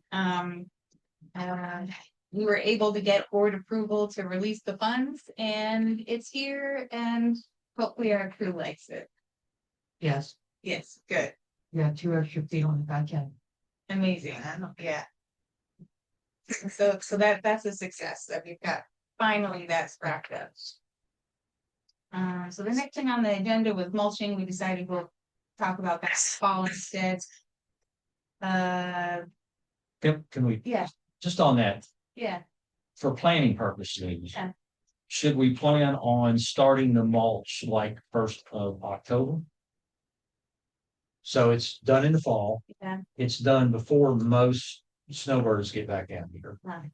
And we're past that point where the sun's probably not gonna do a lot of damage to it. Do you agree, disagree? Yeah, most snowbirds come down about, by October 16th, they're usually here. Okay. So we can target that time frame. Yeah. Just give us a target. Yeah, sounds good. A new thing that we have on the agenda is the air potato beetle program. This was something that kind of popped up in between last meeting and this meeting. Everyone even got emails about it. Thanks to Don Snyder asking about the beetles, we discovered that the state of Florida has resurrected their air potato beetle program, which is something that they had in the past and then got cut with funding cuts and ending of grants and stuff. And basically, since air potato is such a prevalent invasive vine in Florida, they were doing a research program where they bred the beetles that feed exclusively on the leaves. And you could request a batch and they would send them to your local extension office. You could pick them up and kind of like distribute them in your area. We do have some air potato beetles here because we see them at work. When you see the air potato leaves all Swiss cheesy looking, that's their wonderful work helping us with our vine program. But the even better news that the state is experimenting with a slightly different species that not only eats the leaves, but also lays their larvae in the potatoes, so that as the larvae grow, they eat the potatoes. So it's sort of like a 2-hit bioremediation tactic instead of a 1-hit.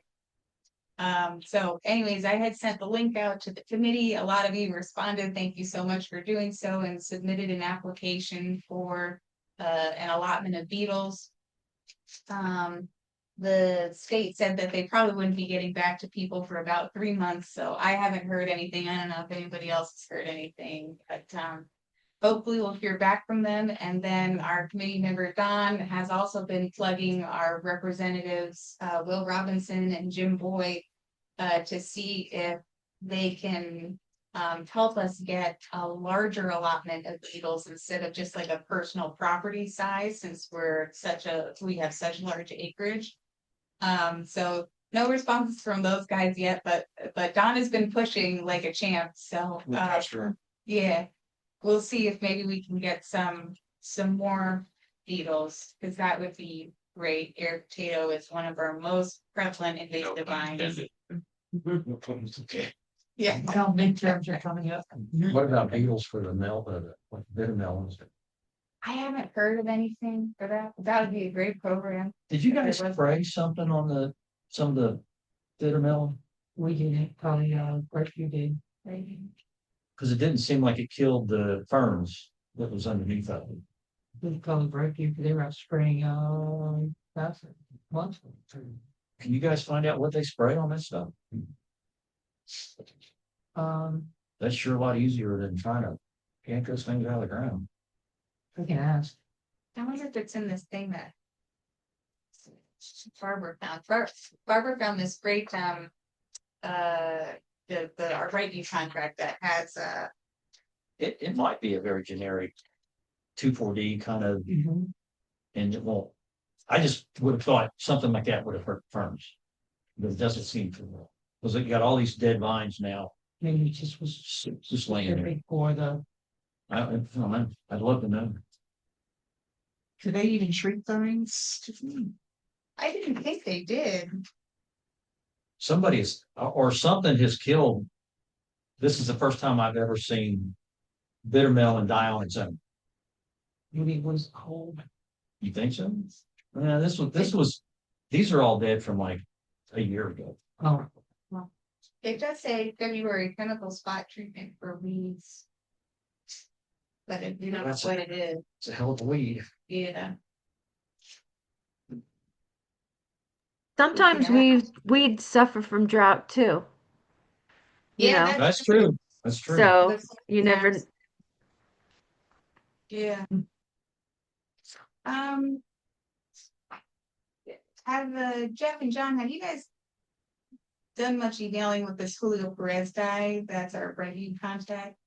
Is he responsive if we ask questions? I used to, he used to email me and tell me, and he used to actually email me and tell me when they were coming in. Right. So they would post stuff or doll, whatever, spray stuff. And then he would also used to call me and let me know, hey, we're coming in here, we're gonna be doing this time, whatever. I haven't heard from him over again. Oh, Well, we have to be correct. Let's call and say, what's up? Yeah. Stay here. I saw right through Chuck and They're here yesterday and and his just, hinders. This week. they're running rampant in here and just do what they want rather than what we want. I think it's time that we have to, somebody should sit down with these guys because I don't agree with what they did when we're in a severe drought, putting fertilizer down because it's an absolutely wrong thing to do. Because all you're doing when you do that is you're trying to make the grass is gonna grow when it doesn't want to grow because it's under drought conditions and they just come in and fertilize. It seems we don't have control over what they're doing. mm-hmm. The other thing I would add is there's some paragraphs in here that look like it's an overlap with Arbor Historic. Like Oh, really? paragraph 1.5, disease control associated with trees. You know, they've never been off their scooters, fertilizing scooters. Yeah, So how are they even looking at trees? So, yeah. My only question also, Barbara, was, and everybody, is that they say there's a soil test. Have we received soil tests? I haven't seen a thing, have you? Not Richie. So, I mean, my suggestion then is to start meeting with them and go over what they're doing, how they're doing it, walk around results. Yeah. Okay, this area looks bad. What have you been doing to make that look better? I agree with the over fertilization, not even from that technical standpoint, but just over fertilization by itself Yeah, is yeah. just something to reassess that contract. Do you think we could see if he would be willing to come in and talk to us? Jeff, I would like you to do that, please. Okay. They overdo the fertilization. It doesn't have to be done as often as they do it. And we should be looking at alternatives to what they're using too, Yeah, I would like that to. are more natural Mm-hmm, than what they're using. Cause some of the weed killer they're using atrazine, yeah, and atrazine it's gross. is not good.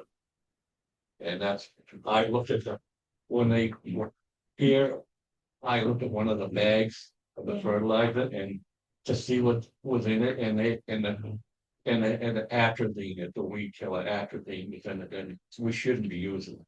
Yeah, I don't know about weeds. We have a tremendous amount of weeds in Woodlawn. Tremendous Yeah, amount. they're not doing a very good job of eliminating them, but when you have a drought condition like this, like we're in now, the only thing that grows is wheat. They don't need a lot of water, so that's why you're seeing a lot of weeds now. It's because the grass won't grow in these conditions, but the weeds will. So, I mean, I agree maybe to sit down and talk with them, but there's an opportunity to get a second opinion mm-hmm. from another party. Is the contract, so it sounds like the language in there says that the contract rolls over regardless, right? So is this contract, do you know how long the contract lasts for? Because if it's from 2024, we're in 2026, and if we can pump the brakes a little on that. I don't know what the board expects because I'm new to these committees, but the board might want RFPs for 3 different landscaping companies eventually, or light a little fire under these guys' butts and make sure you have RFPs ready and tell them these are what these guys do and this is what these guys do. And this is what you're doing. Yeah. Does that make sense? It's for the whole town. Have we ever got a price of anybody else but Freight View? A challenge, they may need a challenge.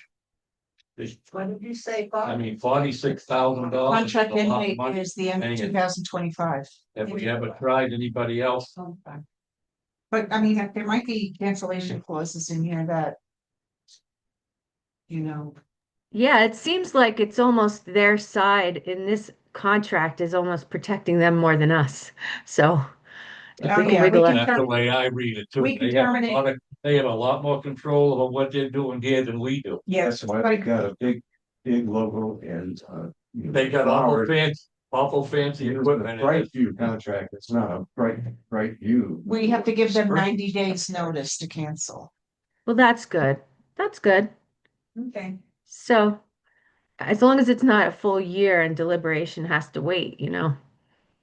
Yeah, And it's Well, hard maybe- to break contracts with people, but I think if we're talking about the organic solutions for around here, I'm sure there's a lot of companies out there that want to make some money on clean, solutions. So Yeah. that would be cool. Good opportunity. Agreed, agreed. It went, this is a carryover from West Bay, was here for years. West Bay was sold and bought up by Brightview. When I signed that contract in, I guess, 24. You talk to many of these organizations, and if you don't get cut, mow, and blow, they're not interested. I mean, so it's just a matter of finding people who are interested in doing just this. And so I think there's no doubt in my mind when Brightview took over from West Bay, it was the idea because they gave it a hard push in the beginning to maybe do the work here. That's where it is. But I mean, I'm sure we can find somebody, but it's not as easy as you might think that people just come in and want to do that. That's good to do. Yeah. Well, at least we can start by talking to Brightview. Yeah, that was better to call. Yeah, and we can ask them questions about what are material upgrades. You can invite them to a meeting, they'll come. West Yeah. Bay used to come to the grounds meetings all the time. I think it would be good to talk to them in person. Yeah, Jerry used to show up all the time. We're always They're- worried about the birds, the bees, and the animals around here. That's why we should be leaning towards organic and using these, some of these Legacy chemicals. Yeah. chemicals they use are not. We shouldn't be. And for that amount of money. I think Do we should be already getting- have a contract for our mulching company? I mean, is there any way we could combine? So can we get somebody that can combine the upkeep and the mulching and organic land kind of thing? No, I mean, we it's just- buy- we buy mulch direct and we apply it, so there's no company that, Oh, we do it. Okay. yeah. True does it. But Jeff, maybe when you're talking, Well, yeah, say, here, we want to see you next meeting. We could have them 15 minutes and you all could take shots and listen to their philosophy. I could ask questions. Why don't we do that? I mean, mean, you know, why and then we don't we go on. If do we're not satisfied, then we move on. Thank you. Well, 90 days notice though. Yeah, but I mean, we got to talk to them. Yeah. I mean, Absolutely. 90 days notice gives them another, $15,000, because that's 4,600 a month we pay them or something. First thing they're gonna do is beat us up because organic stuff costs more than using the regular stuff. Yeah. Yeah, but But there might be another company out there, if they're challenged, maybe they can. Lower their price or do what we want them to do. well, I think issue number one is that the customer, us, is not happy with the results out there. So customer's always right. there you go. And there's that. And Never mind business. we did talk to the budget committee about maybe about asking for an increase for better quality products for this upcoming year. So it'll be good to talk right now so that we can get some pricing together and then we'll know how much to ask for the fall budgeting session. To try to get some of that stuff. It would be nice to have a full list of the chemicals that they're using, everything, Yeah, and we could give that to, the arborist yeah. and just use him as a way to review that and say, this is good, this is good, this is not. Yeah, yeah, And know what we need to get rid of and yeah, and Bob with If this. some of the stuff builds up in the soil, and if you took a soil sample, they can find that easily in the soil sample. If the atrazine was building up or the atrazine runoff into the pond, it's not a good thing, because It would feel like, it does damage. yeah. The arborist might have recommendations.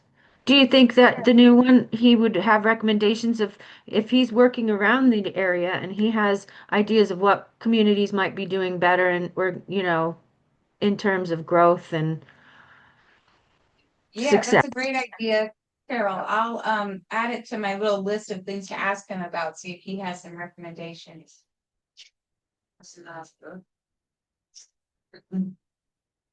Okay, so will you ask, the representative to come like prepared with like our, list of things that he's using for us and all of that?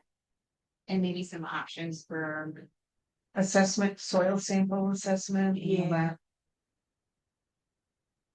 So sample will tell you right away if you have a buildup of chemicals in there.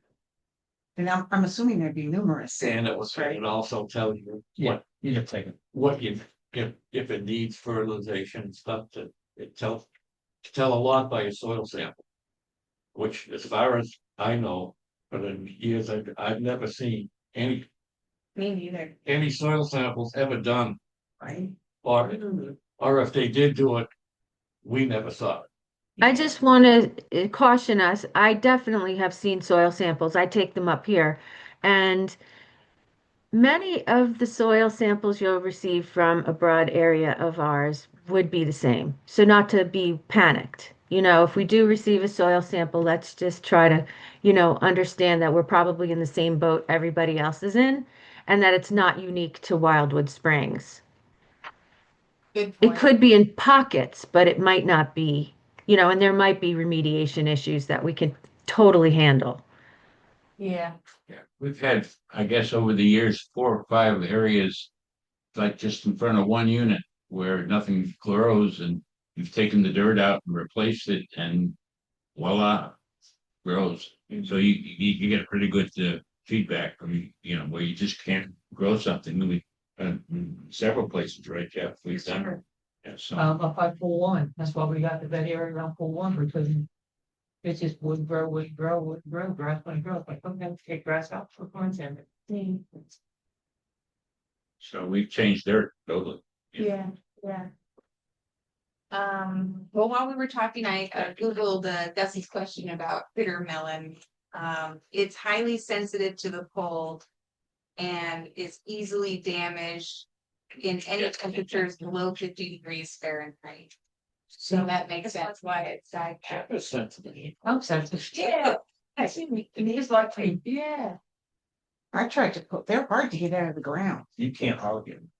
I think you're really just about wasting your time because you're never gonna get all the root. And it's gonna come back up from the root. I mean, all you can do is kind of Maintain it, maintain, keep it under control so it doesn't take over the whole whatever. like asparagus. Yeah, it's another. You can't pull those out of the ground probably at all. Oh, yes, you can. I am a pro at it. You figured it out? Yeah. Tiffany, excuse me, I got a phone call. Yeah, sure.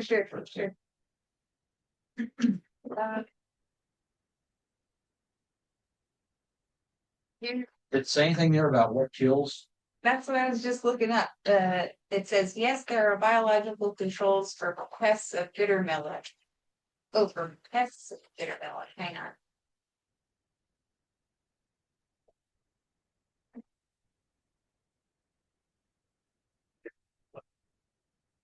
That one, fruit flies and aphids.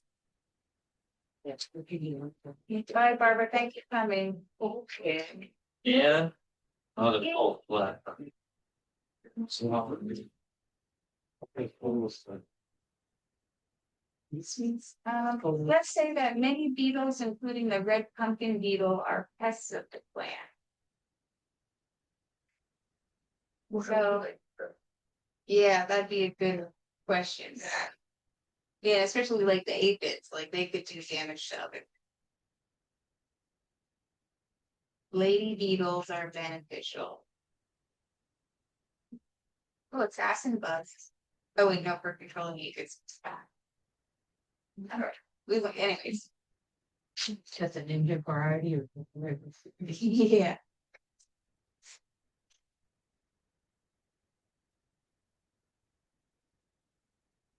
That drove signs. Like 2 years ago, it was just getting so covered up with the heat. Now if you go out there, it's all day. Winter it'll bounce back. Yeah. It's been dead for a while. Has it? That's good. It's been dead since last year. So anyways, if anyone feels like looking up more about the biological control for bitter melon, we can look into that too. But, okay, so the next thing on our list was committee comments. Last month, we discussed the timing for stump grinding, so Jeff and Gus, you'll organize to do that. Oh, John just left. We had the question about the hiring, if we had the money for an additional person or if Caesar was the additional person. I don't know. Yeah. Do you think, I wonder, did he indicate if he was coming back? Was it No, just a call. Dang, okay. We'll catch him afterwards. Bob had given us a committee comment last week or last week, I keep saying that, last month. And a couple months ago about getting the herbicide certification for Eddie or Jeff. I spoke to John and Steve both, and they said, we don't need it. It's the Florida Department of Agriculture. I tried calling them several times, Yeah. and there's no way you can get through. And if you do get through, they prompt you to hit for licensing, blah, blah, blah, and then it all goes to concealed carry and everything else. Yeah. So I was gonna go up there and talk to them in person. I told Steve and John, I'm gonna go up there, and Steve said, they don't need it. Okay. What's Steve Basin? It's I've an seen that. opinion, I bet. But he's president. I'm not gonna go get what the president tells you not to do. Well, let's put a pin in it for a month because Steve might not be president very soon. And maybe our new president will be okay with us pursuing that. I mean, not that it's really even his, it's not opinion, right? It's not, it should go there. It was probably a couple years ago when I looked it up in the Florida Department of Agriculture. Yeah. Definitely have to be licensed. Have to be licensed. This is not private property. Well, it's, Yeah, we are. It is, and it is. you have to have somebody like, because if anything was to happen, Yeah. That's the big thing. It's worse a liability. Yeah. I've had occasion where our insurance company, golf course they operated, they demanded that we have somebody certified. I used to spray the golf course. Yeah, And I had a supervisor's license in the state of Massachusetts because I used to spray a golf course for mosquitoes and stuff. Yeah. And I had the state inspector more than once come when I was up there. I mean, I thought that Definitely we have had to have a closed tab and air conditioned, I mean. Well, you don't really have to have that, but you have, I did that because this guy was on 2 golf courses, so they they make you have to keep track of everything. You have Yeah. the time you were there, the Wow. temperature. Yeah. The Gotta wear a white wind suit. conditions, everything has to be, and you better have a record when they come to check. Yeah. Yeah, and Well, I I think think it's good to have it in the landscape committee meetings. You know, I think it's important when you submit it that you know that we all talked about it because it's important in, insurance liability reasons. Or Yeah. so noted. Our insurance. It only inspector takes talked one about person the to story. say they got sick after we sprayed something, Yeah. I think because it's. and then they such a come and check big- and nobody was licensed to do it. Right. I think since this is a legal issue, and a safety issue, despite Steve saying, let's not worry about it. Let's pursue it. Even if it's after March, because then Steve will be gone. So do whatever you want to do in the next month, but we'll bring it up. Probably look it up. The Department of Agriculture, I did that too. and it does say you need to be licensed. Well, it threw me off to several different things. That's why I decided, okay, I'm gonna call up there, and I called up things, but Yeah, that's a wasted. I wasted time. Okay. See you later. Was there a cost associated with the training? A couple of years ago, when Joshua did it, I think it was $150 for the course. Who's paying for that? Yeah. We wouldn't even have to bring that from the board, I don't think, because it's such. It's small. under a Right. certain amount, you have to get approval. Yeah, yeah. Yeah, Florida University should be able to supply, if they have an extension, they should be able to apply for, a basic class in Yeah. that. So The universities usually offer something if they have an agricultural base. Yeah, I think it's like a two-day course. Yeah. And hopefully they're doing it online for Jeff's sake. My gosh, That would be nice. Mostly safety questions, Yeah. mostly a safety. I say let's keep going on it. And I'll deal with Steven. I think, Tiffany, that you have to blame us as your committee. We'll all Just decide to go blame- forward with it. Yeah, Blame me. I'll be like, it's kind of like getting up to speed here with that stuff. yeah, no, I think we're all pretty much in agreement that this is important, right? Safety is a, It's a must. Yeah, yeah, okay. So the committee agrees. We'll keep on keeping on. And I'm sure we can cut the money out of our budget somewhere. $125 is nothing. Yeah, so decide. Jeff, whatever works better for you guys. If you want to do it, or if you want Eddie to do it, or whoever's doing the spraying. Yeah. Okay, thank you. Sorry to ask you to go against Steve, but oh, we'll get it. We'll get it straightened out.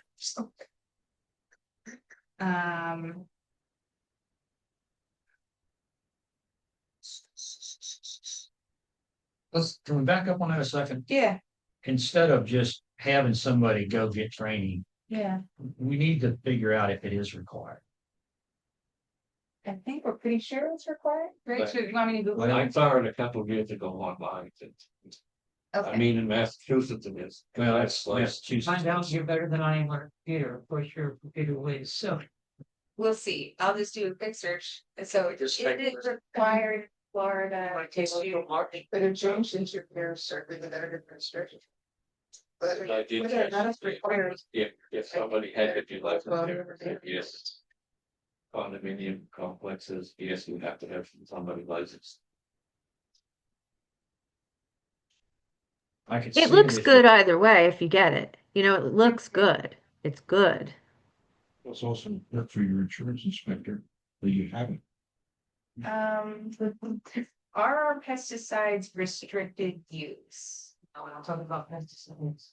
Okay, we're talking about Oh. They don't spray pesticides. That's, Right, we have right pesticides. no, not right, we have. Turner. And Turner, yeah. Both of them, because I think we do the bush spray pesticides, too, or insecticides, I guess.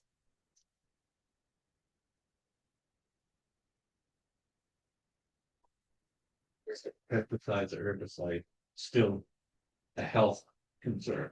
Yeah. I just want to make sure that we don't do something too that could come back and haunt us.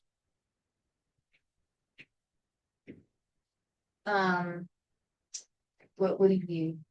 Well, for example, you go out and get certified, Mm-hmm, now you've achieved a certain responsibility level. mm-hmm. And it wasn't required and something does happen.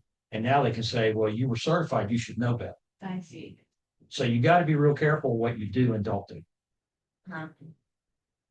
But I think that the way we handle it sometimes is that it's better to have it and then the insurance policy for the individual, for the association is covered by insurance then. So the argument would be that every caution was done based on the education that was achieved to do it. I still think we need to check and see if it's required. Okay. Yeah, I just think that in a residential area, like people can do what they do, but in a broader scope in a community, it's probably a different story. Yeah, so some of okay, I'm just looking at the little AI overview on Google, so we'd have to double check this, but it's saying that like. You need the certification if you use restricted use pesticides, if you're applying on agricultural, commercial, public land or government property. So we don't meet any of those qualifications. If you're for hire, which we're not,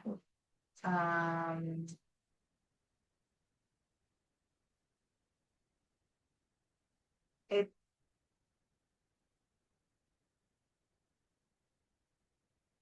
ChatGPT says you need a license.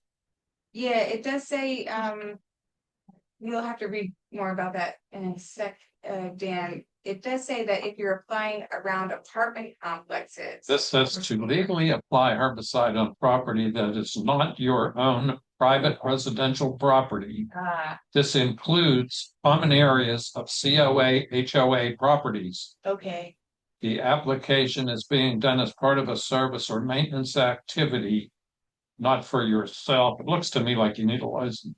okay. I could print that whole thing. It's a big, long thing. I don't know if I still have it. I don't have a company. Oh, I got to look and see if I still have. Florida law requires anyone who applies pesticides and herbicides are legally considered pesticides to have a license or certification unless there's an exemption. That sounds to me like you need a license. Yeah, me too. And I understand what Gus is saying because just this conversation is sort of open, so I appreciate Yeah. what Gus was saying. Yeah. So, I'll check with the ag department. okay, and what would be helpful for us to do from like a manager perspective? Like, we can have, I'll have a conversation with John and Steve. That we We want tell that, it was brought up in the grounds committee that. Spring, do we need one? Don't we need one? We're Yeah. Pursuing to see if we do need one because we are a private company, a Yeah. private property. Right. We are applying herbicide. Not a private residence. That makes not- me not think that private we have to residential have a or license. Private community. And you are HOA. Yeah. I'm not that, yes. COA. COA. COA, HOA. They're considering them the same in that Same law. thing. Yeah. Okay. I'll talk to them. I have one thing what Barbara was saying about the 90 days on this landscape agreement with Brightview. Yeah, The way I read that is it starts on the first day of the calendar year and it renews automatically. And the only way you can cancel is 90 days prior to it renewing. oh, so we would. That's have the to way do I it read it. in, You like- might That want to might- read the small print on that. Yeah, Yeah, they might, that might be just in the nick of time though, right? Because That would be October, September. November, You would have December. to cancel in September if you're gonna void their Okay. contract. Nick, That's the way I read it. yeah, yeah. that makes Right. sense.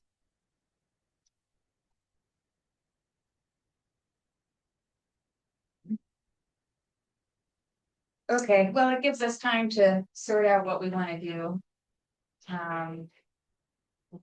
Okay. Any other committee comment? I have a couple. Go ahead. Okay. We have a problem with the grasses there, sir. And then run 153. Project, I showed it this morning. Yeah, the woodpeckers are having a field day. They've got all the bark almost off of a few very large limbs. And one of those large limbs is hanging over. Where You're on the 4 or 5 cars are gonna get damaged and the other one is leaning toward the building where you're gonna have damage.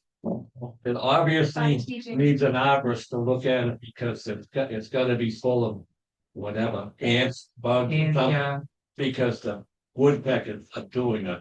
I mean, they're out there 24/7 hammering away there. So is this, too big for our group to handle? yeah. This is one of the. It takes 3 me to do this round. It's. Oh, but are we just trimming some branches? Or are you talking about? No, these No. are huge. It's pretty, I mean, it looks like it. Being deprived of nutrients, it's really no really green on it, Is it a laurel? yes. Oh, okay, So that's getting towards the end of its lifespan. yeah. Tell me where again? In front of 153, 153. but it's in, the woodpeckers taken off now, they're really hammering away.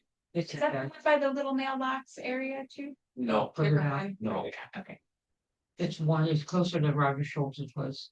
okay. And this is why we budgeted extra laurel oak money for this year. Over time. before, it's sort of gotta be a little proactive before something happens. Yes. Cause the deader it gets, the weaker the tree's gonna get, and if you get a big windstorm. that one of those large branches is gonna take out at least 4 cars. Yeah, we have had problems with the laurels and piners before. I Well, just, thanks, I, Dan, I, yeah. there's 4 of them in there, cause Dan lives in there too, there's 4 oak trees in there, and they are all on their way out. They're in, I think they're all laurel oaks, right? yeah, yeah, they're all, Yeah, but they should have never been planted in the spot they were planted in, because they have nowhere to get water. Except just one little square that, like I told Jeff, you'd have to run that tiny irrigation 24/7, 365 days a year to get enough water for a tree that size. The only place they can get water is how to grow towards the buildings. And like we had a problem last month with Right. with one of them, roots coming up through, well, that's gonna happen here sooner or later, because they just don't have any, they don't grow roots on the hot top, because the trees are. If you Yeah. dug on the hot top side of the tree, you would only find hair roots, because they won't grow roots underneath the hot top, because they know that they're not gonna get any water there. The only place they can get water is to grow towards the building, yeah, we've been planning for those and they are. to die over there, so yeah. This one the one on 153 really needs attention right away, because before something seriously happens, I've got it on my list for the arborist next week. Okay. Anything else? the woodpecker would be upset with them. Yeah, they would. John? A question, Yes, the 10,000 that I see that you work from on the annual budget, for the plantings. and that is strictly for planting, that 10,000? Yeah, It's 11,000. yeah, 11,000, and that's pretty consistent from every year, and you keep going.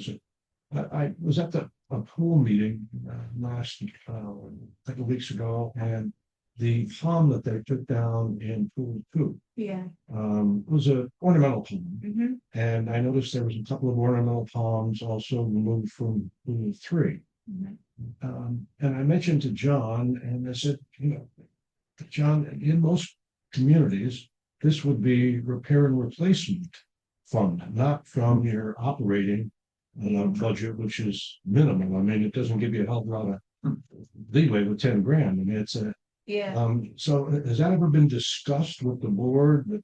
I look at your reserve study and I don't see anything in the reserve study that refers to ornamental landscaping, although when I look at your developmental plans from the initial community, it was a big part of the planning between the architect and the designers and so forth. In so much as when they were changing the footprint of buildings to spare trees. I mean, yeah, so the attractiveness here is the landscaping sure, and the couple of amenities. yeah, But if the reserve fund, I would believe, should be, I mean, I'm not saying you should beat up the reserve fund for lofty numbers. Some of these larger trees that were ornamental should be replaced once they're taken down, really, with another ornamental, and that should come out of the reserve fund. I'm sorry, Gus. Well, we really, no, you're right. We don't have money in a reserve fund. Reserve funds really for long-term things like replacing a roof or replacing pavement, those kinds of things. Replacing trees to me is an every year thing. And Absolutely. if our budget needs to be increased, and everybody sitting here has heard me preach about this before, about we're losing a lot of our canopy. And we're planting very few trees. I mean, yeah, there's some new trees that have been planted, but probably very minimal to what we've lost. Especially if you look back what we lost last year or 2 years ago now in the hurricane. That's why I still want to put my proposal in to this board to approve that. One, if you're taking a tree down in a courtyard, which you can do, that's been established, then you have to replace a tree somewhere on the property. And I don't care where it is, you just got to plant it. You've got to pay for, buy a tree, you got to pay for it, grounds will plant it. And I think that's the way we ought to write this up. And I'd like to put that in the form of a motion, and that we carry that to the board next meeting. Can we make the motion now? I I just mean, did. I think, okay, I second it. Wait a minute. Thank you. planting a tree in your your back courtyard or your front courtyard? Back courtyard, your own property, so you can do whatever you want there. Front courtyard. Front is courtyard the is- property. Even common area, you own part, the association is. But I love the idea and I want the motion. But let's talk for a second, because if we allow people, if we continue to allow people to cut down the palm trees from the front courtyards, there's gonna be no trees in the front of the units. And that's like all of the green. Well, I don't know if I agree with you Well, there because you still have other palm trees in front of the courtyards. Yeah. That are still there. I mean, if But you, for if you do that, I mean, you're gonna cut down on your palm tree cutting bill. I mean, it won't be substantial, but you won't have to cut that palm tree. I mean, And I can see your point. I mean, if you're gonna put pavers in, you can't put pavers on. Right. On a pump or whatever you wanna call it. But I think we need to make the designation that pavers are a short-term solution, a tree spans generations. once pavers go down, people are not going. I think you'd be surprised, I- because, wait. I've This- never seen this- anybody since I've been living here remove I have. pavers. This is very generational too. I Right. know that, a lot of our demographic right now likes pavers, but I can assure you, a lot of my demographic would rip them up and would put in gardens. And Well, that's and just how trends change. But I don't. over Yeah. time, Okay. I think and Tiffany's looking to be like, I understand what you're saying, Tiffany, and I understand what you're saying, Gus. And I know that this is a motion that it hasn't been really discussed at length too much to be specific to go to the board. But one of the things I do know about, maybe when Tiffany says about generational, I think that knowing that palms and oaks are sponges and take groundwater. Of course, we're lacking that right now down there. So that's the problem. But, the more we pave and put pavers in, the less surface water we can clean. And the idea of organics is to make sure that the roots clean the water, gets into the aquifer, and everything helps out. Yeah. The drinking water that way. So I think that it probably does need a caveat saying we're not encouraging this. Taking out trees in your front area, but in replacing it, you must, right? It must be Yeah. approved to take it down, but you must replace it. Does that sound like a yeah, no, I compromise? agree. But I'm it- all about the trees, and Gus, I think you're wrong, with the reserve stuff. The research I've done, when you get a community like this where the landscaping is such a big part of the feature, typically the landscaping rejuvenation is part of a reserve study because the trees do have a lifetime and it has the shrubs and so forth. But I think that's a flaw that you can't square away now because it's already been written forward 20 years. But I think there should be some breakout of that reserve funding, which is fluid, and applied to the rejuvenation of some of the landscaping that hasn't been replaced through the years. I'm not saying take an enormous amount of money, but thousands here, next year, thousands more. Eventually, you'll make some impact. Yeah. But I think that rather than the skimpy 10,000 is like the loaves and fishes. What are you going to do with 10,000? It's fly dirt. 2014, we had 15,000. Wait, okay, but the thing of it was, Yeah. we weren't spending. Yeah, And that's why we got a we need to do decrease. some replanting. And even right now, the $11,000 that Jeff has for plants, what do we spend? Maybe half to three quarters of that? Last year, yeah. So we're leaving money on the table. And this is a category that gets pilfered.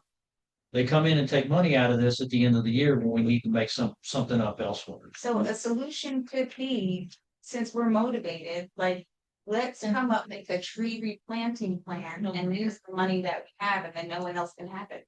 Well, yes, but. Should be spent every dime. But also, I think I don't disagree. it's worth pursuing some of this allocation from the reserve fund, other than Okay. taking this out of operation. You're not gonna get much headway with that right now because we've had to increase the reserve so much to Right. cover for the roofs. Yeah. If you start talking about adding reserve money, which means your HOA is gonna go up, your fee's gonna go up. I didn't suggest adding it, I suggest taking some. No, because it's all designated for certain things. It's not a pool of money that's just sitting there that you can go grab $10,000 and plant a bunch of trees. It's money, there's a There's a line spreadsheet. item. It's allocated. Everything's line items It's all out for a allocated. specific year when we're gonna do it. There's no discretionary. There is no discretion. no discretion. There's a little There- bit. Certainly, there Very is. I little. mean, there is discretionary, I don't agree. Not enough to make it- That's not how we operate here. What I'm saying is you're facing a fire hydrant issue. All right, there's no fire hydrant breakout in that reserve study. It's part of infrastructure, as would be the trees. Now, I don't want to be argumentative, but I know what I'm talking about. This isn't my first HOA. I understand, and I do too. Those monies are there. It's a floating reserve. So you can earmark those monies for the things you need. Now, obviously, if time goes on, and an assessment is required 10 years down the road to handle something, so be it. But you don't neglect what you need today for a rainy day. You can't kick the can down. And as I say, I don't want to pay more money, neither does anybody else. But what I'm saying is you can't, if you earmark specifically and stay at that rigidly, you'll never improve these things that weren't properly budgeted in the beginning. There What should I'm have saying been is- something in there. What I'm saying is we would have more success in increasing our tree planting if we made sure we used this money and then work to increase this to a more reasonable level, whether it's back to $15,000 or up to 20. I mean, if we were planting $10,000 worth of trees and you do that every year for the next 10 years, we're going to have a lot of friggin' trees here. And I think that would be more successful for us than trying to get a line item or even filter into the reserve to pull money out, because you're going to get a lot of pushback. You know the complexion of the Yeah. board. I don't. I mean, I for one am so passionate. I wouldn't mind. I'd kick in a couple of bucks, and I'm sure there's other people here that might have the same mindset. Some kind of a internal funded operation where we can pick up some money here and some money there to I'll buy some trees. I mean, and there are people that have that passion, I think, that would contribute. I just don't know how to address it. I'm just saying what I see is needed. And what I'm saying is the most successful way for us to do that is to make sure we spend our $11,000. And if we have to carve a little of that out and say this is going to be, because we pay what, Jeff, probably anywhere between $100 and $200 per tree. Depending on the sidewall, you can actually go to about 250 for sure. Per tree. So I mean, Ready. okay, so that's And that's a 20-gallon. a good size tree. It's a good size tree. Yeah. So, if you take $3,000 of that, and then we try to increase that every year, so we have more. I don't know. I don't think we need to be spending significant more money on bushes. I think we've got that pretty well covered. I mean, we've been able to replace everything that's died as far as those kinds of plants with the money we've had, and we haven't spent all. Oh, that's good that you brought that up, because when they did the electrical work, they removed a bush in front, and it's never been replaced. And in the back, I don't know if that's my responsibility or homeowners, a bush died, dead. Is that your rear courtyard or out? There's no courtyard in the. Okay, so no, that's the community. It's dead, and I don't know what is the procedure for me to request a replacement for the one that they dug up. In a work order. That's what I do, is come to the office, put in the work order. Yeah, Do yeah. it online. Yeah. But then in March, we'll start planting. Okay, I'll do it, so, yeah. So right now, I think I have like 15. A list of 15 areas that I have to replant. Yeah, because the one in front has been, well, they did the work a couple of years ago, and it's just.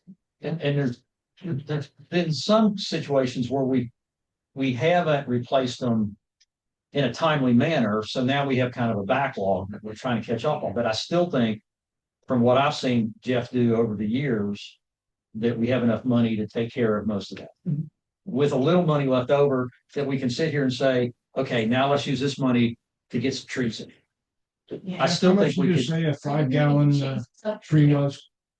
Oh, no, they're Well, bigger than A that. 20 gallon tree runs about 250. I mean, I mean, that's about 8 to 10 fish free. was there ever any consideration to sponsor a tree from the community or something like that where, I would buy a tree. I mean, that's not gonna change the way I live. But it's we just need somebody to run it. okay. Makes more sense than putting sculpture down, I think. Well, it's, and I think you'd find a lot of community participation. I mean, I'm not, as I say, I'm not trying to spend money. I'm just trying to make it, because that's what you have here. And that's why people are here. It's the ambiance, it's the area. Right. I've been preaching this for a long time, and Tiffany knows that. We talk about this all the time. And we haven't been able to get any traction to get something moving and to use this money. We just let it go away at the end of the year and like it didn't matter. Yeah. Well, And it does. I see a lot of kick down the road stuff, but Well, is that a question of staffing? When you don't use all your money, Jeff, is that a question of just people? We don't have a plan. Yeah, we need volunteers. would it be out of place to like attempt something like sponsor a tree and put that in the newsletter and, I mean, I just don't know the parameters. We want more money, but since we have money ready to go, let's focus first on putting together a planting plan. And then if we find that if we exceed, the amount of money that we have, then we can talk about fundraising afterwards. Yeah, years ago, we had what was called the Bible. What? Years ago, we had what was called the Bible. And it was about this thick. And it was for every cluster in here. The cluster advisors went around, and if they saw bushes were missing in front of the unit or in back there, they wrote it down. And then they brought it to the committee and we put it in the book, and then we went from there. Like we started in Pinehurst, and in Pinehurst we did so many plants that month. And then Sherwood, we did so many whatever was needed in Sherwood the next month. And that went on for I think 2 years. And we completely replanted the whole place. And since that happened, that's when you started losing money. Oh, well, we don't need plants. We don't need money to replace plants because there's nothing dying. Well, over the past couple of years, stuff has started dying. We started losing stuff, plants to electrical work and everything else. Now we need to go, I think we need to go back to that, make a run around the property again and find out who needs what, where, and start another list and start planting again. I mean, that pool tree is an embarrassment. I mean, people eat with their eyes. And when you look at it as one of your few amenities and you see all these dead plants and missing plants, and, it just doesn't, there's no, it could be changed so easily. And, I think we all agree that it would be great to do more. I think we need volunteers to take on the project, acknowledging that it's gonna be a big project. I know Cindy Martins, who isn't here this week, but was here last week, seemed passionate about it for a little while. So there might be like a team that could form of people that want to start taking this on. She's the one. I would love to, when I get down there in April. Yeah. And Sure. oh, sorry, Jeff. I'm sorry, No, Jeff. Go ahead.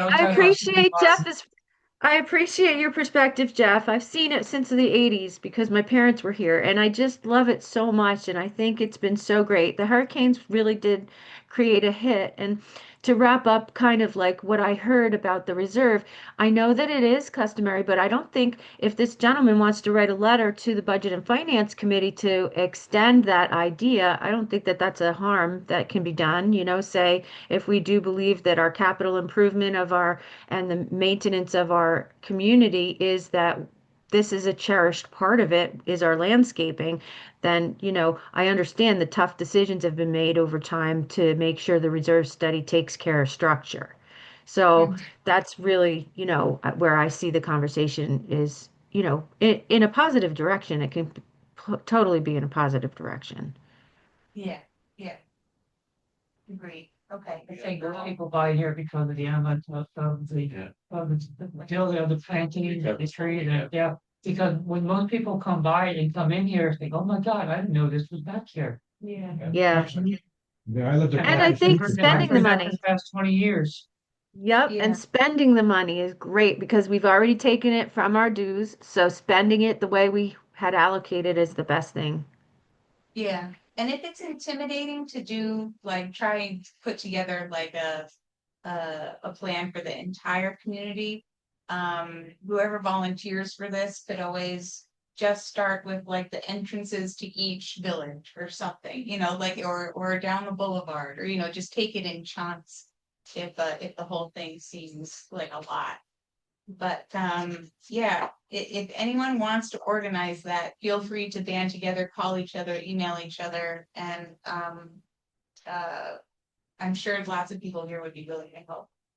Are you so give me parameters if I was going to go around because I like to do watercolor paintings of different aspects of landscapes. So if people would like to send me what their wish list is of varieties of things or, you know, Like areas, varieties of plants or areas. yeah, so let me clear my own thoughts up if you don't mind. Yeah, So go our for it. vision, so the Wildwood Springs had this Bible and we had a vision and the vision was created and there were, bumps along the road where money had to be spent differently in different places.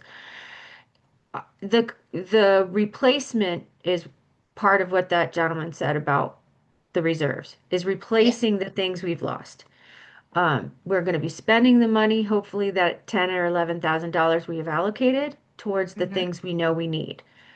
mhm. Are we then asking this focus group to go into the different common areas to see what could be more implemented, not into the clusters themselves and fronts, but just the common areas? I think the focus group can decide amongst themselves how much they want to take on. If they want to do all of the areas, some of the areas. Yeah, because I think you are the expert as to the species. So, Thanks. I'd love to see some more of the species that were on that great graphic that you sent through, Carol, the of native plants that withstand hurricanes and saltwater intrusion. Well, I think those would be good ones I to agree. start testing. Yeah. So Okay. maybe, yeah. Well, Maybe we start small and do one pilot area and see what people think and then expand it, or whatever sounds reasonable to take on. I'm all about it. I mean, if somebody else wants to partake, I mean, I just need a little direction. I'm kind of a wanderer and Yeah. I just think it's such a worthy effort and if we take $4,000 of our left and designate that for tree, for this program, Yeah. come up with a plan, $4,000. I think we could probably buy trees for $200 if we bought them in quantity. I don't know. Would you agree with that? If you went to them and said, I want 10 of this particular tree, Yeah, I'd have to talk to my, buyers. okay. I mean, that's I 20 mean, trees a year. They're pretty. I mean, I've been dealing with Mariposa and Francois for almost 30 years. Okay. So, yeah, I don't think that would be a problem. Okay, so that's 20 trees a year. It doesn't sound like a lot, but in 10 years, that's 200 trees. And that would make a big difference in this property right now.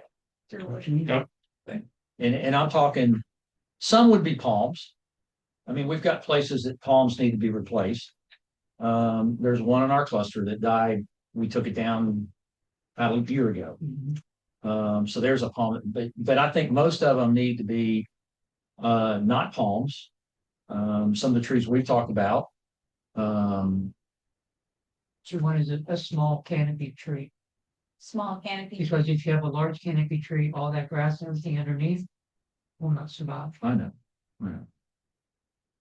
moving around your pools. I mean, I don't know the different palms. I read that there's dwarf palms and this kind of royal palms and this was palm and just some of those ornamentals that were originally put in that have over time they need to be refreshed. I mean, it could make a tremendous impact on what people view when they come. Yeah. And that's what they see. You eat with your eyes. I mean, Well, let's start an email thread and kick off the conversation. Carol, would you kick off an email conversation? Yeah, and I can just resend that group of plantings that Anna Maria Island came up with because they don't want to Yeah, spend a lot of money either. Nobody has a lot yeah, of money on this. So yeah, yeah. we're looking for, Good solutions. Yes, I'd be happy to. Okay, thank you. And we should stay away from trees at high maintenance, Right. like your orchid tree. Right. They're pretty, but doesn't take much of a wind to end up with branches all over the ground, and when the flowers look nice, but when they drop on the ground, say Matt, we should stay away from anything that's 33, high maintenance, Yeah. 30 trees. dirty trees, yeah. Magnolia trees are very dirty. Very dirty. Magnolia, Players, they- Deadwood. at home in Massachusetts, they look very nice. And when they come out, but when those big leaves drop and those flowers drop, And then clean them up, then the- everything dies underneath them because they're such a dense. They're Yeah. so dense that nothing will grow underneath them. We should So stay can I away throw from out a anything. couple? I'll throw out a couple ones that were on the list for higher, growth. Yeah. Buttonwood, green or silver, cabbage palm, black olive, gumbo limbo. I have no idea what that is. Orange Okay. geiger, pigeon plum, royal palm, sea grape. I love the sea grape. Southern red cedar. Does that sound like anybody feels good about those? I love Yeah, sea all grapes, but they're another dirty tree. Yes, they are. They have all are those dirty on property. trees. I Dirty personally tree. think it's like a In dirty fact, tree. Buttonwood, there's Yeah. actually two that we got. That an owner went out and picked up for us and gave it to us. They're actually, if you're going in WX, they're on the left-hand side. Okay. Oh, yeah. Yeah, I mean, and. What is that? The one that's really tall and green? It's, Which one is that? I don't know, there's a Buttonwood and there's a gray. Commenting on the list, here, It's short. Gumbo limbo will have to skip over. It's a great tree, but it'll die with irrigation. It needs a dry landscape, so we Okay. shouldn't do gumbo limbo. Okay, and I Geiger- think I understand the sea grape belongs at the beach, right? Yes, We've got several I sea think there's- grapes. I don't mind leaves on the ground, but that's my preference. We've got several sea grapes out by pool 6. And Yeah. they are big They're sea grapes they're dirty. and they drop, I don't know, 250,000 leaves a day. The southern red cedars would be a good option. The Geiger tree, probably not. They don't seem to grow very well. No, And there's some by the county buildings that are like 10 years old and they still look like saplings because they're just not growing. What was the mahogany tree that we talked about? That was a native tree to Florida. Yeah, the mahogany. I think, now I don't know how big that tree gets and that might, We were gonna put we're one going, in my the, vendor couldn't get a hold of them. can we get them from Sweet Day?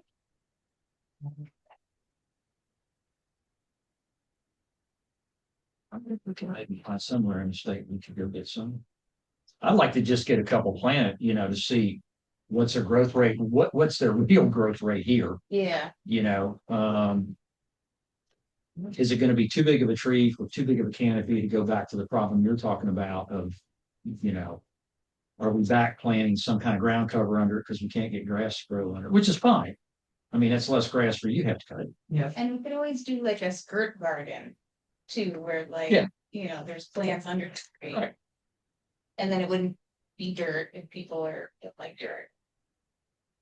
But okay, this seems like a very big conversation. So let's vow to get our ideas together. We'll talk about it next meeting, take it a little bit further. I'd also like to talk about Gus's motion for the offset trees a little bit more at next meeting, because even though I like the idea of the offsets, I don't like the idea of opening up people being able to cut down trees in limited common area. And let's just talk about it. So that we can sort it all out.